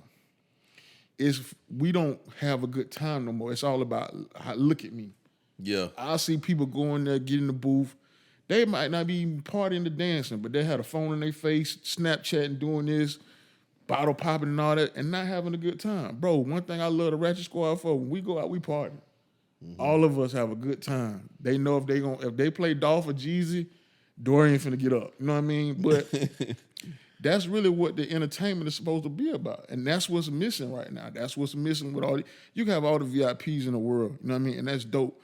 But them people and then the people also gotta come ready to have fun too. Sometimes they just come in there to be seen and look cute. Bro, come in there and have a good time, dance. Talk to somebody, you know what I'm saying? Like, Bro, let me ask you a business question based on what we were just talking about earlier. okay. So you get a complaint online, multiple complaints online about something to do with Ratchet Bingo. Okay. How are you handling it? I'm gonna find out what the problem is. So I'm gonna give you a good example. We did Greensboro a few weeks back. This is a new venue. It was our first time in that venue. I don't know. If I had a venue, if somebody told me, hey, I'm bringing 250 people, I'm going to have more than one bartender. Mm-hmm. He did. So I had people coming to the door, complaining, whatever. So I would just inbox them. They'll jump on the Instagram page and they'll say, man, this messed up, man, blah, blah, blah, blah. I'll text them, hey, listen, we apologize for the inconvenience. Come see me at the door. Your drink on me. It's that simple. That $10 is gonna make them say, "Hey man, I love them guys." Yeah, you know what I'm saying? For Like sure. that's if you show people that you care about how they feel, they ain't got no problems. Now some people are just gonna, some people try to bring problems. Which to be honest with you, we ain't really ran into nothing like that. But to be honest with you, man, if somebody got an issue or concern about something, address it. And now you got a repeat customer now. By addressing it, do you mean making a video and putting it on Facebook? And going line by line. Come on, Slim, why you doing this to me, bro? I mean, just answer the question. I got to know your take on this way to run a business. I mean, I don't always believe in that because to be honest with you, even though a lot of people know me, I prefer to play the background. I'm not looking for attention or whatever the case may be. I think it's multiple ways that you can address certain things. Sometimes doing that makes it worse. And even if you're going to do that video, as long as you're empathetic and not defensive, I think people will say, okay, I get it. But when you become defensive, then people try to, it's almost like they try to attack you. Mm-hmm. You know what I'm saying? When you, it might have been a legitimate mistake that you made. It might have been something that you, misstepped on or had a mishap, and that's cool. But when you become defensive, that's when they're gonna come back at you. So rather than doing that, I just like, okay, cool. Let me just fix the situation.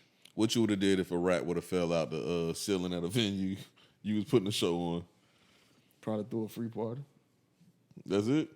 Yeah.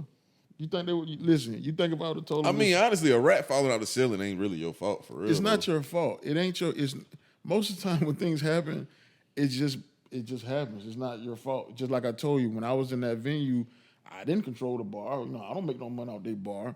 But at the same time, I'm gonna try to fix the situation. So I could say, man, it ain't my fault. You got to go talk to them. I'm not gonna do that. Why? They here for me. Mm-hmm. That's that. They didn't come here just because he opened them doors. They came for Ratchet Bingo. So if that's the case, then I'm gonna address the situation. And that's what like I said again, I love that about the squad because all of us are the same way. If it's some kind of issue or something, somebody's gonna try to address it, fix it, or whatever the case may be. But if it was me in that scenario, I probably would have. I'm crazy, bro. I would have did a free block party. I would have roped off the whole joint and did a free block party. Hey, man, there's rats in the building. Y'all come out here and party outside with me. Nah, don't say that, though. But listen, I'm crazy like that because at the end of the day, you know what I'm saying, that happened. It became public information. The only thing you could do at this point is just fix it. That's the only thing you can do. Ain't nothing you can do about it because whoever was affected by that, they was affected by it. You know what I'm saying? And a lot of times people love to find bad news about you, especially when you're doing good. You know what I'm saying? They love to find that bad news and they're going to run with it. So a lot of times the way you kill it, and then sometimes when you feed a situation, it gets bigger. Yeah, like I really feel bad. Okay, let me not say feel bad. I really like get anxiety every time I see a club owner go online and post a video explaining every little situation because I'm like, I know how stressful that can be trying to address everything going on when you should just weather the storm. Because I don't think, and I try not to make everything about age gaps, but I really don't think like older people understand how the internet works. Like the internet is this. So, okay, a rat fell from the ceiling Saturday night. I promise you, if you don't say nothing, Tuesday morning, nobody's going to be talking about that shit at all. Yeah. At all. It's going to be over with. And it's not like it's a business where, like, people going to stop coming. You got to do some crazy shit for people to just stop coming. Yeah. They not going to stop coming about no rat. I promise you that. That's true. No, that's true. So you ain't got to address every little thing that happens. Yeah, no, that's true. I mean, I get it. You know what I'm saying? I understand when you're trying to, I understand trying to protect what you got. You know what I mean? You didn't invest a lot into it. Mm-hmm. So naturally, your natural inclination is to become defensive, but you can't always. Because that is your baby. That's your thing. That's your business. But at the same time, sometimes it's better to, it's better to address it differently. I just, you know what I'm saying? I had people that, even as a graphic designer, I got people that continuously shot with me even to this day. Like, a lot of times I be busy, I can't do it, but they'll still wait to shot with me just because as a business owner, I'm gonna try my best to make sure you get what you need, make sure it's executed, make sure everything good, you know what I'm saying? So,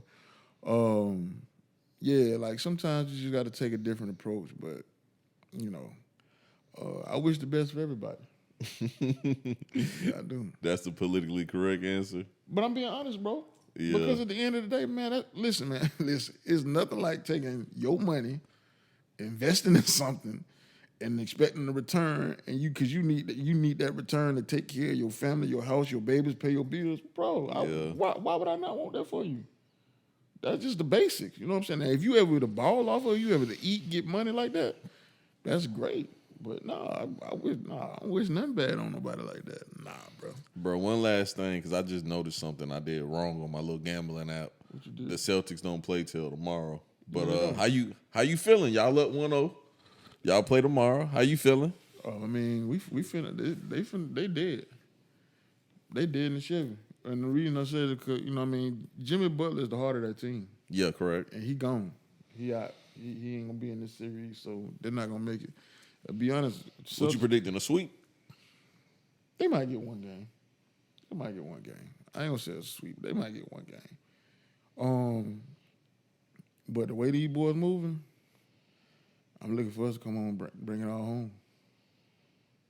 And that includes... That what you looking for this year? Yeah, and that includes Yoke and everybody else. I'm going to be completely honest with you. I got y'all coming out the East. Nah, I got us taking it all.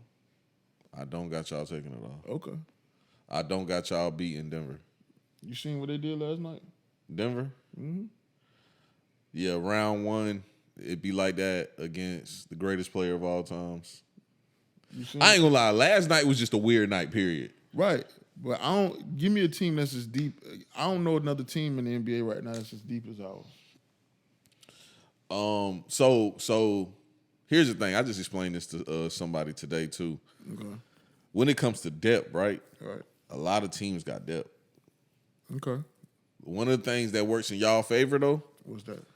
is y'all got one of the most underrated players on y'all team that y'all didn't pay a lot of money for. To my Taylor. What are you talking about? I'm talking about what's his name? What's homie name? Derek White.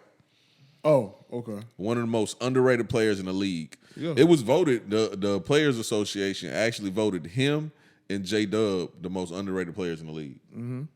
And that's what y'all got to y'all advantage. Y'all also got two white boys that can shoot their asses off. Yeah.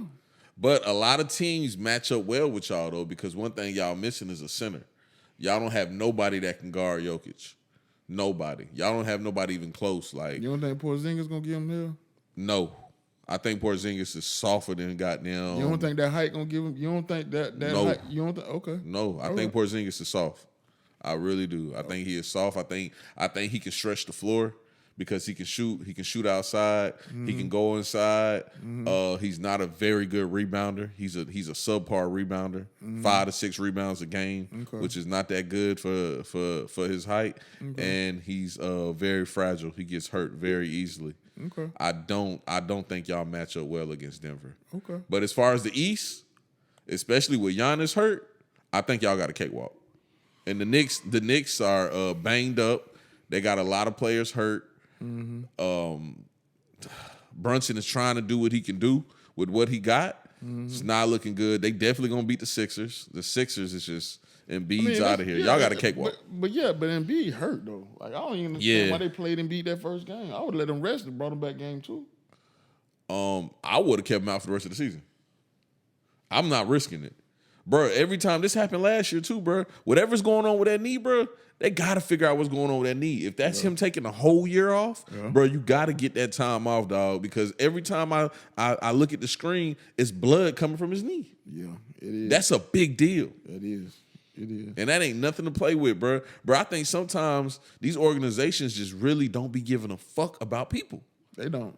They just be literally be looking at people as like, I hate to use the slave analogy, but like, let me think of something else. They be using them as like just commodities, like I agree. like a stock. You know what I'm saying? Yeah. Like every player is just a stock. Just like it kind of pissed me off how like D'Lo started playing good.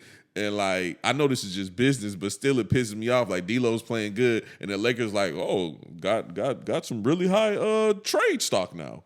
Like, no, the nigga's playing good. Keep this nigga. You know what I'm saying? But they view everything as stock, bro. They should have kept Dwight Howard. You said kept Dwight Howard? 100% agree. They definitely should have kept him. Bro, you had Dwight for a veteran minimum.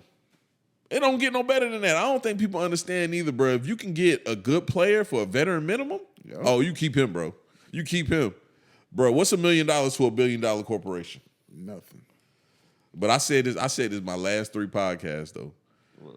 People don't know the difference between $1 million and $1 billion. Let me tell you the story I said. My homeboy, we were talking about the lottery. Right. And my homeboy was like, man, if I hit the lottery right now, I get all y'all niggas $10,000. We looked at each other, we said, $10,000? We said, nigga. How much money you planning to get on the lottery? Bro, at that time, the lottery was at like 1.06 billion. I said, bro, I don't think you know how much $1 billion is. Yeah, that's all they gonna give y'all. Yeah. I told him, I said, bro, you're thinking of $1 million. $1 billion is $1 million times 1,000. I said, I know you can't fathom that much money, but think of $1 million 1,000 times. That's $1 billion. I'm leaving the country. Bruh, this is what I said I would do. I wouldn't tell nobody I got the money. Nope. And I would go put up a tent, kind of like how Mr. Beast does on YouTube. I would just put up a tent. Like, you know how he does a bank. He makes a bank and people come in, tell him what they want, he give them the money. Mm-hmm. That's what I would do. I'd just make a tent, just start giving shit out.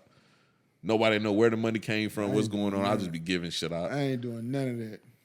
Nah, I'm giving that shit away, bro. I'm hiring an attorney. I'm leaving the country. I'm going to call my family. I'm going to call my old lady. Hey, your flight leave at such and such and such. Oh, you sending everybody out. Have your bags packed. By the time the word hit, we out of here, baby. Nah, I got to get this shit away first before I leave. No, now, after I give it away, then I'll dip. What you going to give it away for? I don't need it. Man, listen. Bro, $1 billion? I don't need $1 billion. Man, I'm going to have all kind of investments. Nah. Uncle Dorian gonna make sure everybody's straight. Hey, I don't know, bro. Maybe goddamn, you probably more ambitious than I am, bro. Like what keeps me going, bro, is the grind. Once you eliminate that for me, bro, I ain't doing shit but getting fat and just sitting on top of the island. No, bro, I got that kind of money. I'm just getting fat, bro. I'm goddamn smoking cigars 24/7. I'm eating lamb chops for breakfast. I'm surfing. Okay, I might not get fat. I might surf. Yeah. I might take up weird shit like golfing and shit. Yeah, I'm gonna go do some shit I ain't never done before now. Yeah. Like, I gotta give some shit away though, cause I mean, I can't do nothing. Don't get me wrong. I ain't even got kids. I give it away. Me neither. I give it away, but it'd be like organizations or something. Nah, I don't trust them organizations, bro. They be having too many fees. Not all of them. I don't bro. trust them. Not all of them, man. Shout out Band of Brothers Augusta, man. I make sure Band of Brothers Augusta straight, boy. We have a high rise downtown, baby. Oh yeah, you got to get back to this weird ass city. Bro, hold on, man. You gonna get enough of goddamn calling this city weird, bro. Augusta's weird, bro. Then what is not weird to you? Most cities not weird. Okay, this is what's weird about Augusta to me, because I told you I love Augusta. I really do love Augusta. Okay, I'm trying to figure out what makes it so weird. It's weird because Augusta does not have to be as small as it is. It doesn't have to be like this. But that's not. It has all the potential to be a big city. But hold on, wait. That's not the fault of the people, though. That's the fault of. I gave you one example. You want me to think of another one? What one example? What you mean? I gave you the example about the arena. You want me to give you another one? But those situations are not controlled by the people here. They're controlled by the powers that be, bro. Well, the people was voting against it though, and didn't want it to happen. Right, but I don't think they were voting against it because of the tax. Some people probably was, but I think the lion's share of those people who voted against it just did not want it downtown, because there's a lot of people here that feels we're spending too much money on downtown Augusta. What about the rest of Augusta? Mm-hmm. Like if you had somebody come here from out of town. Mm-hmm. What you gonna tell them? Go downtown. You don't have no attractions in no other parts of the city. Another thing that makes Augusta weird is they be beefing with Columbia County. That shit's weird. Wow, what's weird? What you mean? With the beef with Columbia County and saying why y'all got to take y'all money over there. Well, okay, and again, these are all theories. Again, like I said, I have a family member older than me. He put me up on a lot of game. At one time, if I'm not mistaken, it was supposed to be a consolidation between Augusta, Columbia County, and I think maybe even possibly Burke County. Or was it Thompson? It might have been. It might have been. It was supposed to be three different. I know it was Augusta and Columbia County. I think it was supposed to be a third one, but I'm not sure who. But what was proposed was that you have one body that controls all three. Mm-hmm. Columbia County wanted to have an individual body in each one to govern each one, and then they come together as one. They didn't agree with that, and that's why it didn't happen. That's why we're competing against them. That's why Grovetown, that's why it's a separation. Because most of the problems that you have in Augusta comes from the leadership. I'm sorry, I have to be honest with you. That's just what it is. The leadership, they're not. I don't think they look at what's best for the people in certain. And it's not all leaders. I'm not saying everybody. I'm not. But I know what you're saying. I just had to explain to my homeboy what a commissioner was and what they right. It's not everybody, but I don't think they get it. And again, you know what I mean, Juneteenth Augusta, I had a brush with that last year, understanding how difficult it was for us to be able to orchestrate a free festival. Completely free. You got people traveling from all over the place to come here, and it's like, why not be able to give them some great entertainment and make them say, oh man, listen, y'all got to go to Augusta for Juneteenth. Y'all might go to Savannah for St. Patrick's Day. I know I said I was getting off, but somebody did ask me that before. How did you put together the Juneteenth concert with Goody Mob? Well, first of all, that was I'm a part of Band of Brothers Augusta, and we did that as a unit. The thing for me was I became a part of Band of Brothers after the first year. They had did Juneteenth first year. I became part of second. And then I was away a little bit because I moved to Charlotte. But when I came back home and we reconnected, I just told him, I said, bro, I want Juneteenth to be a celebration for black people, not just about freedom, but I wanted people to view Juneteenth the same way they would view 4th of July downtown. Like I said, the Hispanic festivals, St. Patrick's Day, all those different things. So the thing that I told him, I said, bro, we got to bring in the artists. Like, don't get me wrong, I love local artists, and we have local artists that perform there too. But I'm like, bro, we need that because, again, when I was a kid, I remember Mayfest, I remember Powerfest, I remember we had national acts that came here, and people went down there, and a lot of times those events were free. You know what I mean? They were put on by the radio station, but they were free to the community. So I was just like, bro, we got to do something. And it just so happened that, like I said, man, why don't we let's try to do Goody Mob. Some of the guys agreed, some of them didn't. It was cool. And, the city had approached us about a partnership. So in our mind, we like, well, if we already been doing the festival for the last 6 years, let's see if the city will help us with this.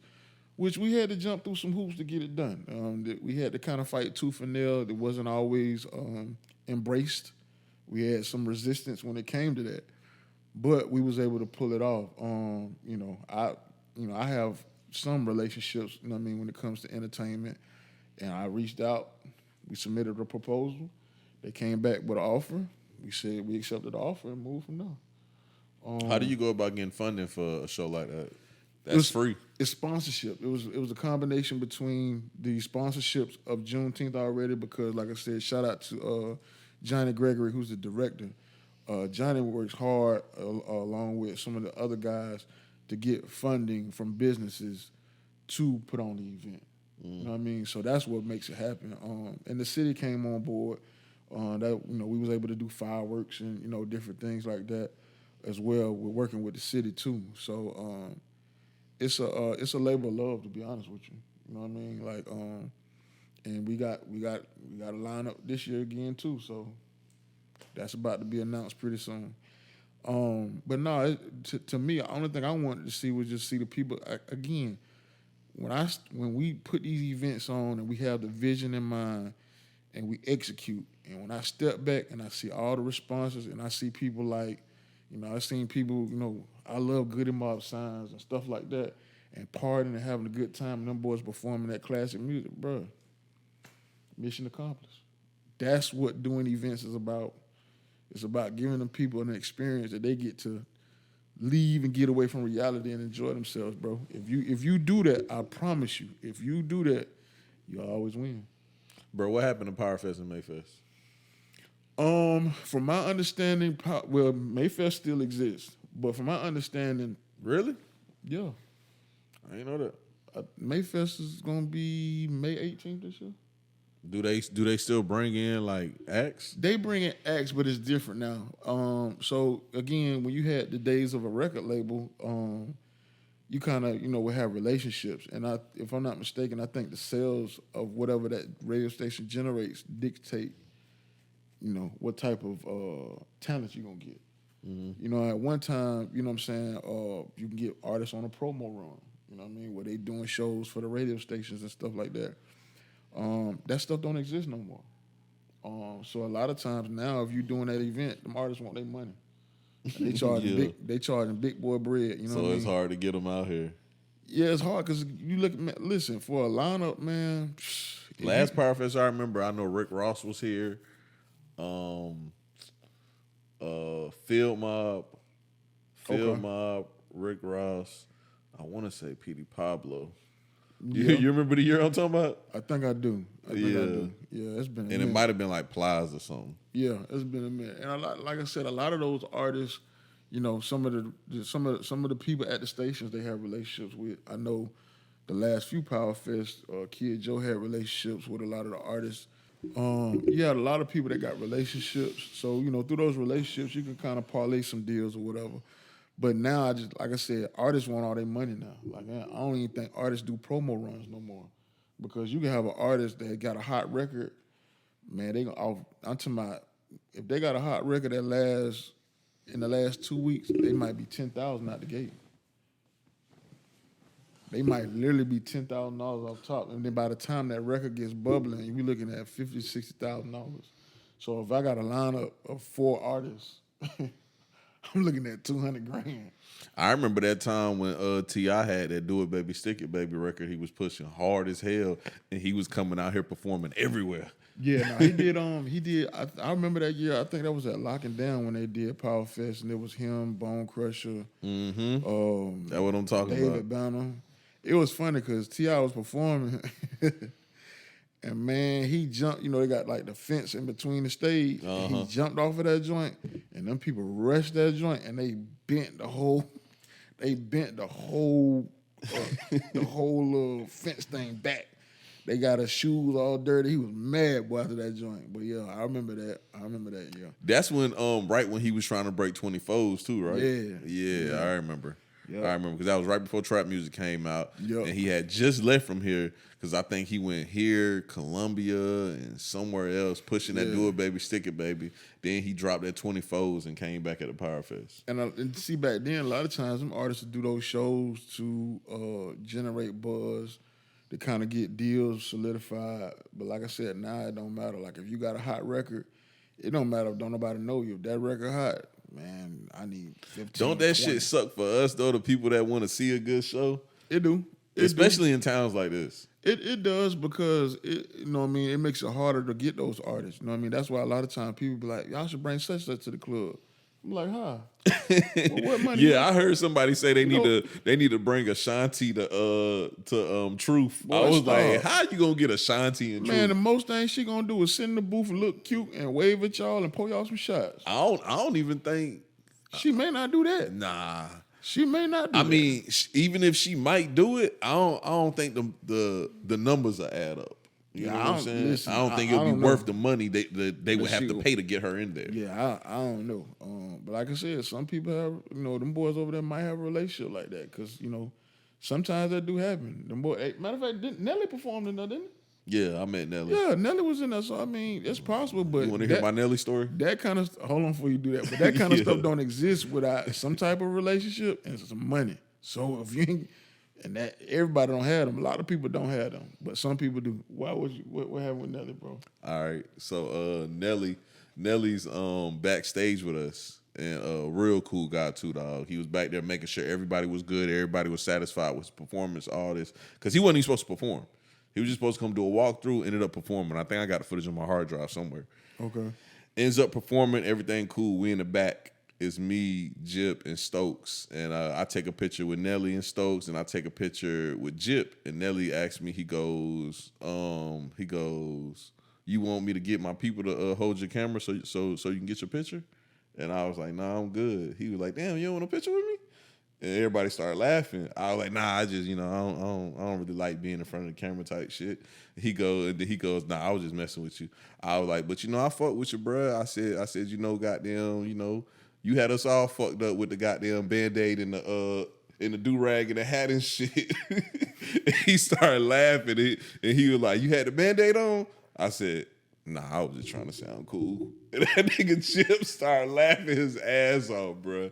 I was like, bro, I ain't got no can cuss on Band-Aid, him? bro. Yeah, hell yeah. That's some young nigga shit. What? Saying Right some there. shit like that? Yeah, like, bro, y'all listen. Bro, I was just being funny, bro. Nah, y'all like chumping people off. Nah, that's not Yes, chumping you do. nobody Yes, off. you It's do. just funny, Yes, bro. you do. Yes, Bro, you that's do. not chumping Yes, nobody you do. off. Y'all like, yes, you do. Y'all like chumping people off. That's some young niggas. That's exactly what that Bro, is. that was not chumping nobody Yes, it off. is, bro, bro. I really did had a do-rag with the hat because of Nelly, and I had listen. Where the Party At on repeat. Bro, listen. Even if I never even posted the picture, I still would have took the picture just to, like, make the man not feel awkward. Oh, I don't take pictures, bro.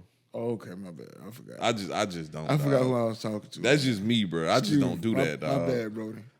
Bro, I promise you, you're not probably- gonna find no picture of me with no celebrity, bro. I just don't do King it, bro. Von, nobody. Hey, bro, listen, let me tell you something. Lil Durk. I'm definitely not taking a picture with King Von, bro. What about because Durk? You gonna take a picture? Nah, not Dirk neither. Cause bro, it's certain kind of ain't no real artists, fan, bro. bro. Nah, bro, I'm a fan, bro. But it's like these guys is like, I'm not one of them people that's like a fan of somebody and feel like they like greater than life. They just like regular niggas to me, bro. But what? But see, I'm gonna tell you why you on some young nigga shit. You listen to their music. Yeah. You like what they bring to the table. Mm-hmm. You got a LeBron James jersey over those. I'm taking a picture with LeBron. So what's the difference? LeBron is that type of person for me. LeBron is somebody who like I look up to. I don't look up to no Lil Durk. I don't want no picture with Lil Durk. Okay. But LeBron is somebody I looked up to. He's somebody that like, you know, I was a kid when he was a kid. You know what I'm saying? He had the Hummer. You know what I'm saying? Toy Hummer. You said, yeah. Because you know, I was like way younger when LeBron was a senior. How old was I? Like 5th grade, something like that. Yeah, that's some young So, nigga like- shit. Okay, well, you don't like the rappers. Let's make. Yeah, bro. I'm not no fanning out type of nigga. Period, bro. Bro, I always like. There's no such thing as fan. It's not a fan and not thing, bro. No. I'm not not- saying it's a fanning out. It's Listen, just. let me tell you something. It's not a fan and not thing. And don't get me wrong. I'm not. If I like what you bring to the table, and if I got an opportunity, yeah, I'll take a picture. I'm not the type that's gonna be like, hey man, come take this. No. No. I'm not saying there's nothing wrong with taking pictures. But- I just don't take pictures. Okay, that's cool. But one thing about it is, I think sometimes the weird thing to me is if a person die, you'll probably be like, man, R.I.P. to my dog. Yeah, But you won't give them their flowers while they right there. I did. I told him, goddamn, I rock with him. Man, you I chunked had to that do man right. off. That's not jumping them off. I said I Bro, had to, you said no, I do just wanted to sound cool. You chunked that man off, it. It bro. was a joke. Man, Nelly should have two-piece you, bro. Straight tried him, man. It was a joke, bro. That big nigga It should was have a joke. two-piece you, bro. You trying to be funny. Bro, he was laughing too, bro. I We know he was just laughing because he's joking. like, man, this nigga's really trying me in this. Nah. Let me get the fuck out of here because I'm not from here. I don't know what's going on. Hey man, and don't make it sound like Nelly could have just two-pieced me. Everything would have been cool. He like 6 inches shorter than me. That nigga strong, bro. I don't know. Listen, you see, there you go again. You think No, you made me do that. 'Cause Listen, you said you think he one Nelly of should have two-pieced me. you think he one of them R&B dudes? That's what you thinking. Nah, like We just had this conversation a minute ago. Now, hey, bro was like 5'8", bro. okay. All right, so you putting your money on Nelly being 5'8" against me? What, fighting you? Yeah, Slim, he might get you, fam. bro. He not Nelly swole like he was in Country Grammar. He was skinny, When has Nelly been skinny, fam? bro. He was skinny, bro. Slim, when I got the picture. I got Slim, the when the last picture. time you been to the gym? I've been to the gym. I ain't gonna lie, I tore my Achilles. So like, And how many times you smoke cigars? man, you know what's crazy? I want to smoke one today, but I said, man, I think I'm like 5 days in a row strong, like 2 a day, 5 days in a row. I said I'm gonna chill today, Chill today. but I'm still thinking about going to get one. You gonna need some wind to fight that, man, bro. I ain't gonna lie, bro. The last 2 times I fought, bro. Not the last time, but the time before that, I threw up everywhere. Why you in it? Bro, I'm gonna tell you. So the nigga had stole my phone, right? But I didn't care about the phone. But somebody came to me downtown like, man, that's a nigga that stole your phone. I had really just tore my Achilles. So like I knew like, man, you ain't got it like you used to, bro. I had started gaining weight and shit too. So bro had walked up to somebody, he had kind of got into it with my homeboy, and then like I just swung on him from the side. and like he started Snuck him, leaning. man? I ain't sneak him. Is that sneaking somebody? Yeah, you swung on from the side. Yeah, like he walked by me. We made eye contact. When he walked by me, I turned around and I swung on him. Yeah, you stole on him. And man. then he kind of like stumbled. Then he squared up. Then I hit him again and he fell. And I got on top of him. Then I walked away and I went around the corner. Man, you stole on him, fam. Oh yeah, I still on nigga quick. Dang. But I went around the corner and I just started throwing up everywhere. I was breathing hard as hell. I just started throwing up, bro. And I was like, bro, I was sweating bullets, bro. Like I was sweating bullets. That's when I knew. I was like, bro, Hey, you don't ain't let got it, someone walk bro. behind y'all, bro. Oh yeah, especially don't say no crazy shit to me or do no crazy shit. Don't like, let someone walk behind y'all, bro. bro, I don't see that's one thing I ain't got no etiquette for. Like niggas talking about, oh, you supposed to give a nigga a fair chance. A fair chance. I mean, okay, so do you know? Like, if y'all already got attention, then I expect something like that. But if that person don't know you, ain't got no attention, then you just. Oh, he knew.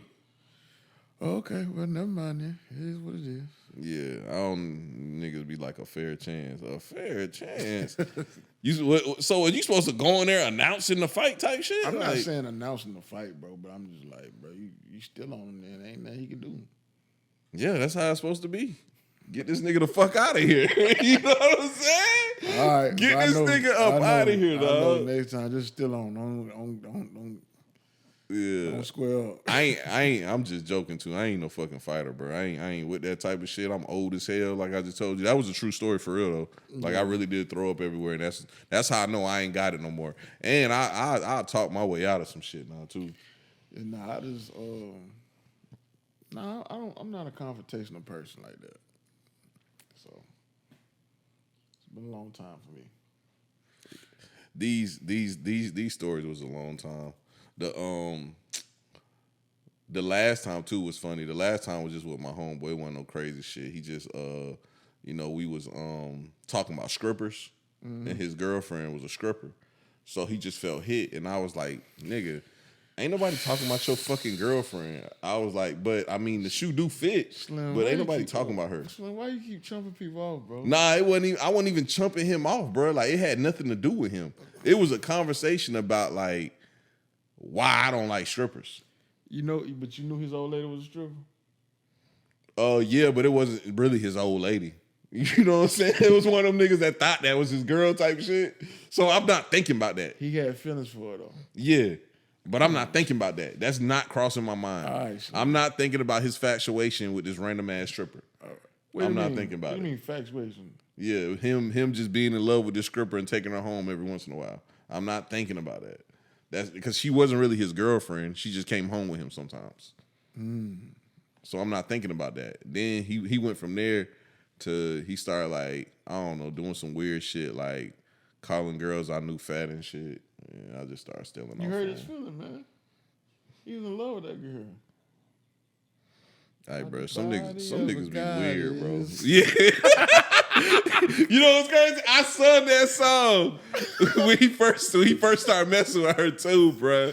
Cause I was just like, hey, bro, some niggas really be soft on like, I'm in love with a stripper. yeah, bro. They really, and this was a Augusta stripper, so you imagine how she Slim, looked. stop doing this, bro. You add insult to injury, man. Why you? Augusta's not known for strippers. No, it's not. But I'm just saying, why you? And the ones that are successful strippers in Augusta don't strip in Augusta. I get that. Yeah, so I'm just trying to give you a visual of what this stripper looked like. It don't matter, man. She did it for him. Whatever she had going on, she did it for him. He had feelings for her, and he Hey. felt he needed to defend his honor with you. That's one thing the last mayor was right about, man. Get the fucking strip clubs the fuck from downtown. Them damn. Okay, I ain't talking about no women. Them high ass drinks and that smell in that motherfucker. You know what I'm saying? Like, Man, man, I'm get not that gonna shit do the this fuck with you. out of here. You're not gonna do this with you, Slim. But bring strip clubs to Augusta, man. Really need it out They're here, not for gonna real. thrive here, bro. I think strip clubs in Augusta could No. really turn this motherfucker up, bro. No, Especially like if it has to be in an industrial area, like it's the not that. X Mart. It's not that, but the caliber of women that you want, they're not gonna come here when they're not gonna make the same money they're gonna make staying home. It's some women in Augusta that'll strip, bro. the caliber of women that guys are going to want, they're not going to thrive here. I disagree, bro. I think if we had a strip club that was nice and niggas could go to and enjoy themselves, I think it would be profitable for everybody. Bro, the women, again, let me say this one more time. The caliber of women that people want to see here in Augusta, it's not going to sustain. We got to build it up, bro. You got to have amateur night. You know what I'm saying? Bro, you got people complaining about paying $10 to get in the club, bro. Bro, I'm actually filming a reality show for somebody right now. It's a former stripper teaching girls how to be strippers. Them girls will come work at this strip club. You all right? These girls will come work at the strip club, bro. These girls all right. They all right. That's cool. But I'm telling you, I know Augusta. The caliber of women. See, Augusta's going to want Onyx level women. Augusta's going to want KOD caliber women. And we don't have that here because the money's not going to be here for that. I'm willing to bet my last bottom dollar. Why you think girls here go out of town? It's a reason they go out of town to make their money. Because if the money was here, they would just say, cool, you know what, on a Tuesday night or a Wednesday night, I'm going to go to one of the spots downtown and get my money there. And all the people here that so-called... That's why you got to turn it up, bro. No. All the people here that so-called want strip clubs would have been down there throwing money at them. And they would say, well, you know what, on the weekends, I'm going to go out of town. But you know what, Tuesday, Thursday, Wednesday, I'm down there on Broad Street. I see what's going on. I probably wasn't there for the beginning of like the strip club shit, and you were. So you probably seen like how it wasn't working. It already wasn't working when I was around. No, you had like, I remember, if I'm not mistaken, like you had people doing strip parties. Yeah, I remember that. You know what I'm saying? And they was bringing out of town women. Mm-hmm. But the money they didn't make the money that they could have made staying home. So what make you think they're gonna come here? Hey man, give it a try. Then the other thing is this. They're gonna say, bro, I can make more money staying home on OnlyFans. Yeah, times is crazy now. I'm telling you. You don't need a pimp. You don't need none of that shit no Ain't more. no payout or nothing. Yeah. None of that. And like, man, give it a try, bro. Augusta needs a strip club, bro. No, we Augusta don't. needs everything. No, we need some different type of nightclubs, but we don't need strip clubs. Why not? Why not the strip club? Because it would be great, but I'm telling you, the money's not going to be worth it. So what kind of nightclubs you think Augusta need besides the ones they already got? It just need to be something different. Like, I'm going to tell you something that's dope we went to, which I had already been there living in Charlotte, Tattoos and Booze.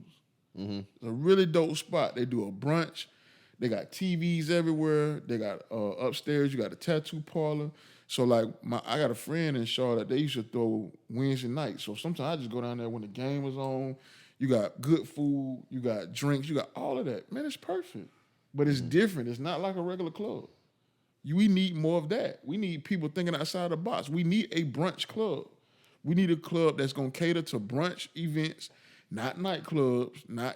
I'm telling you, if you do this, I'm telling you, don't worry about it. Don't nobody do it. Well, listen. Give me 1 or 2 more years moving around and I'm stacking. Listen, I'll do it. You up the bet? Bro, I'm going to do it because you need something different. We can't keep giving. See, when 3DL came along, it was different from what was going on at the time. That's what made it go crazy. Then everybody else implemented the same blueprint, and now everybody's the same now. You know what I'm saying? So if we all pitching the same thing, of course we're not going to thrive. Because now what we're doing is all the clubs are battling for a small 2,000 people that's going out at any given time. Because you ain't getting more than that's going out. But you got way more people here, but that's because you're not giving them something different. Let me ask you a question too. Why the clubs in Augusta that try to enforce dress codes and try to draw in the older crowd and have an age limit? Why they never stick to their guns? Because the older crowd don't support them enough. It's like I can go on Facebook right now and say, y'all ready for the next Mahogany Lounge? And I'll probably get 500 likes, another 200 comments. But them same people ain't gonna spend that money to come out. because you just when it comes to an older market, they got to feel like going out. Yeah, that's true. That's because I'm the same way. I'm a little bit more lenient because I'm in the entertainment world, but if I'm at the crib chilling and I had a good day or I'm tired and I don't feel like being bothered, I'm gonna play the crib. Or me and my people's gonna connect. I'm gonna call my partner, hey man, what y'all doing, man? We back here chilling, you know what I'm saying? Somebody on the grill, you know what I mean? Something like that. That's what I'm gonna go do. But Is it worth the allowing the 21 and up in there with what comes with 21 and up? Is it worth it? it's either that or lose your business. Yeah. I figure that's what And it some was. people will say, you know what? I'm just gonna implement the security in place. I'm gonna have to just put the infrastructure in place and get this money, because it's a hard pill to swallow when you done put $100,000 into something and it start falling off. Yeah, But a lot of people don't know you got to get that money back too. Right, you got to get that money back, and until you get that money back, you're not really making no money. Mm-hmm. You know what I'm saying? So it take a lot. A lot of people don't know what it take, and that's why. That's another reason why I probably wouldn't engage so much on social media, because if you told the average person to do half of what that club owner had to do or spend or what it would cost, they'd be like, man, you crazy. I ain't doing that. You know what I'm saying? But if you give the people something different, I think you could generate a different crowd. It's just that the majority of the people here that I think have the money don't want to deal with that kind of energy. And then the other people who have the willpower to do it, they may not have all the finances to pull it off. Mm-hmm. But if you took and you created some different things here, it'll make a difference, bro. But when I first started partying, bro, every club was not different. I mean, every club was not the same. All of them was different.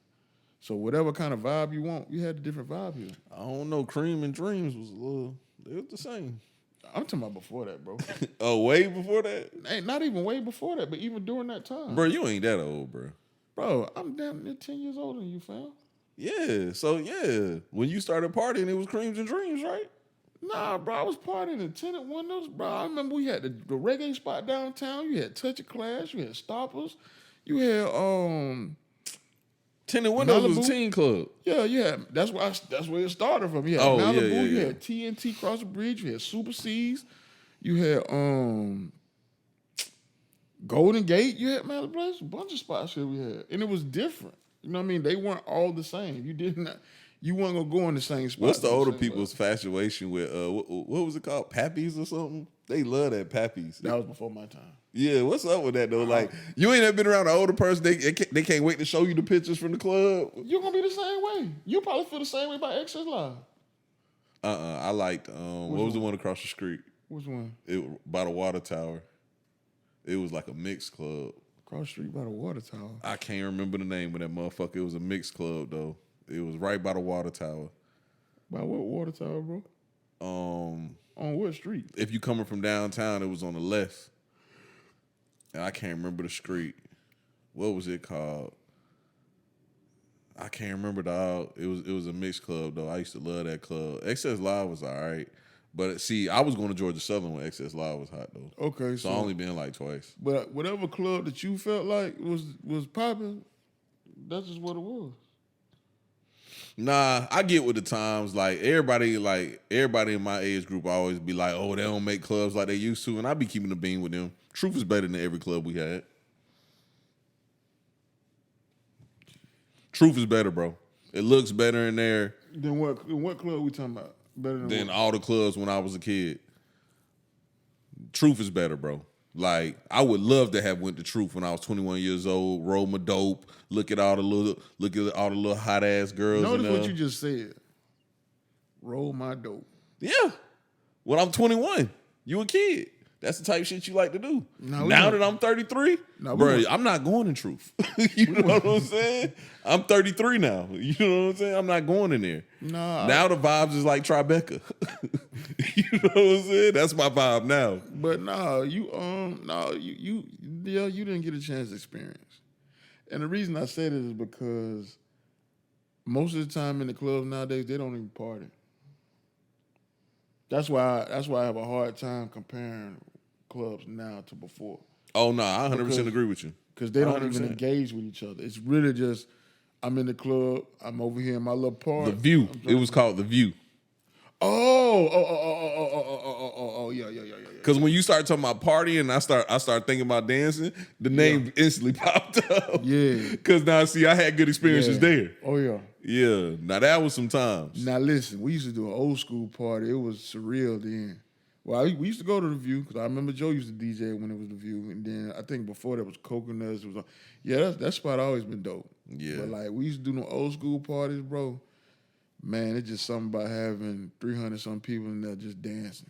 Like, literally dancing. Bro, I'm telling you, that's when I used to have a good time. Yeah. I Like, used to have a great time when I used to go to The View. Yeah, shout out Johnny Gregory. He plugged us in over there.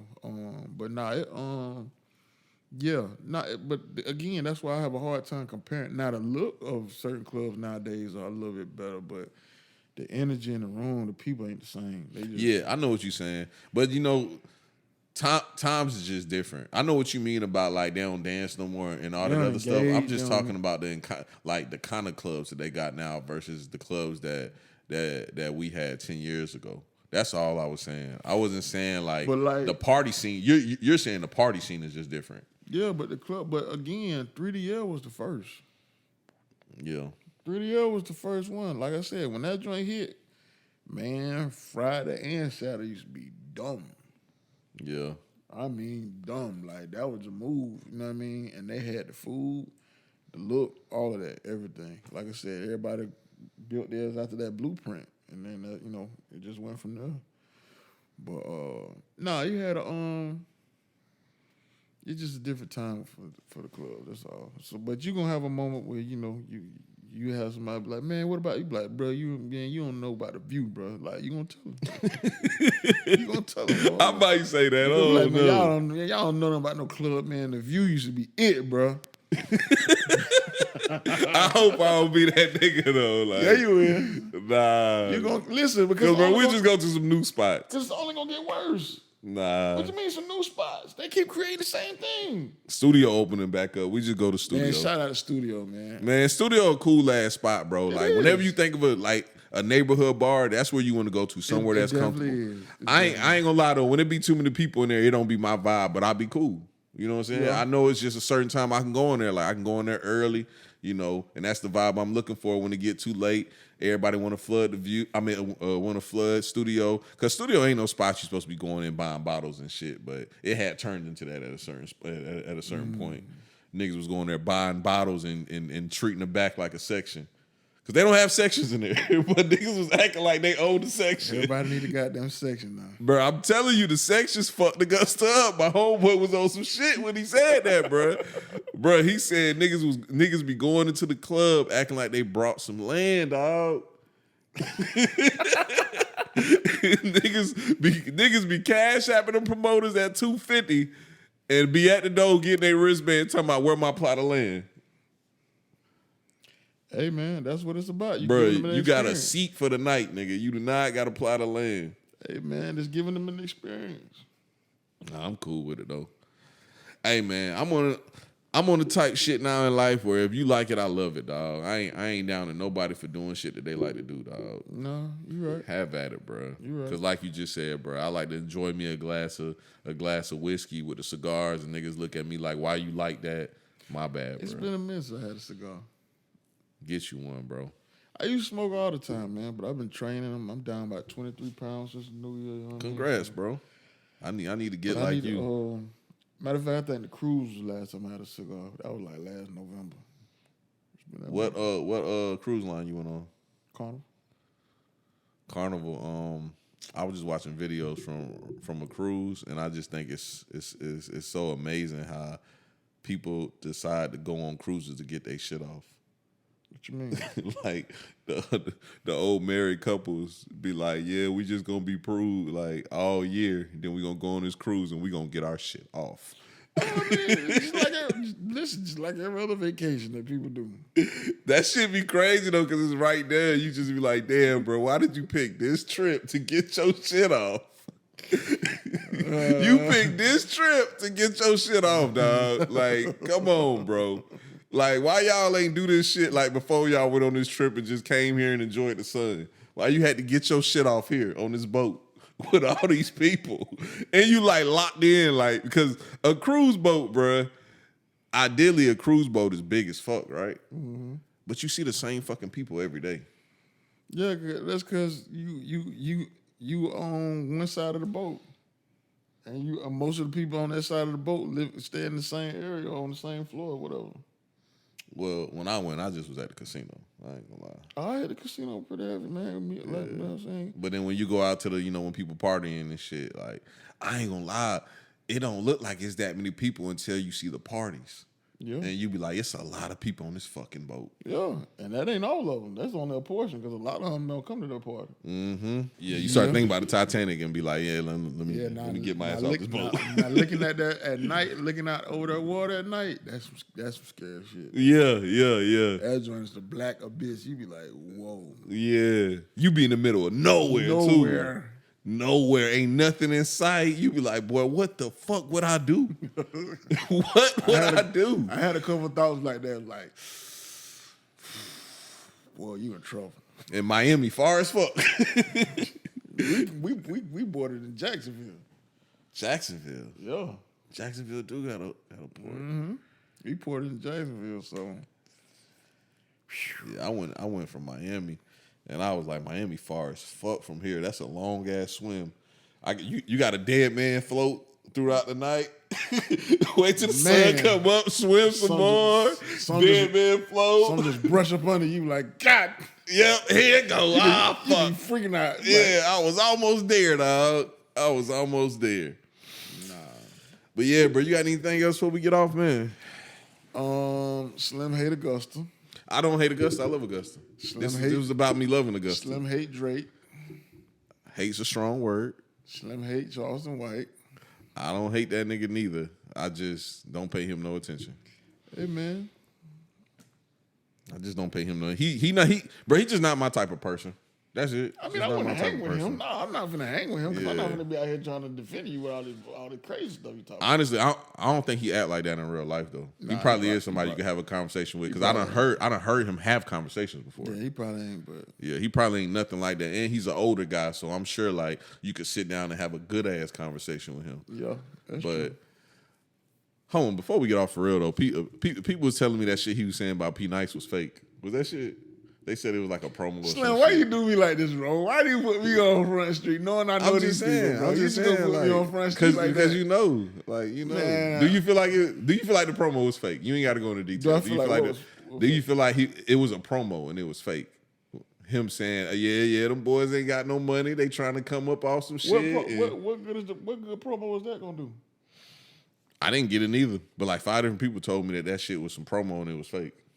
What promo was that gonna give? Like what? Because I guess they said that they came out with an interview right after that. They said it was promo for the interview that they had put out. He got a new interview out? That's what I heard. I can look it up. I didn't know he had a new interview with him. I ain't seen it if you do. Hey, man, listen. Why you trying to put me in the middle of controversy? Man, I was just asking, bro. You set me up, man. Knowing I know these folks. I was just asking, bro. Like, all I know about art dealer business, rapid bingo business, prom night Augusta business. Like, I don't know about all this other stuff, man. You keep trying to put me in the middle of this stuff. Nah, I don't see no new. I don't know what the hell they were talking about. I don't think it was no promo. I think that was he beefing with him for real. Cause I'm trying to figure out what if it's promo, what kind of money gonna be made off of that promo? He's talking down on that man business. Yeah, I heard some truth to some of the shit he was saying though. I've never been to one of those events, brother. I told you we ain't got to talk about it. We about to get off, but all I'm gonna say before we get off is the people said that bruh used to put on showcases and promise people things that he didn't deliver on. But that's all we got for today, man.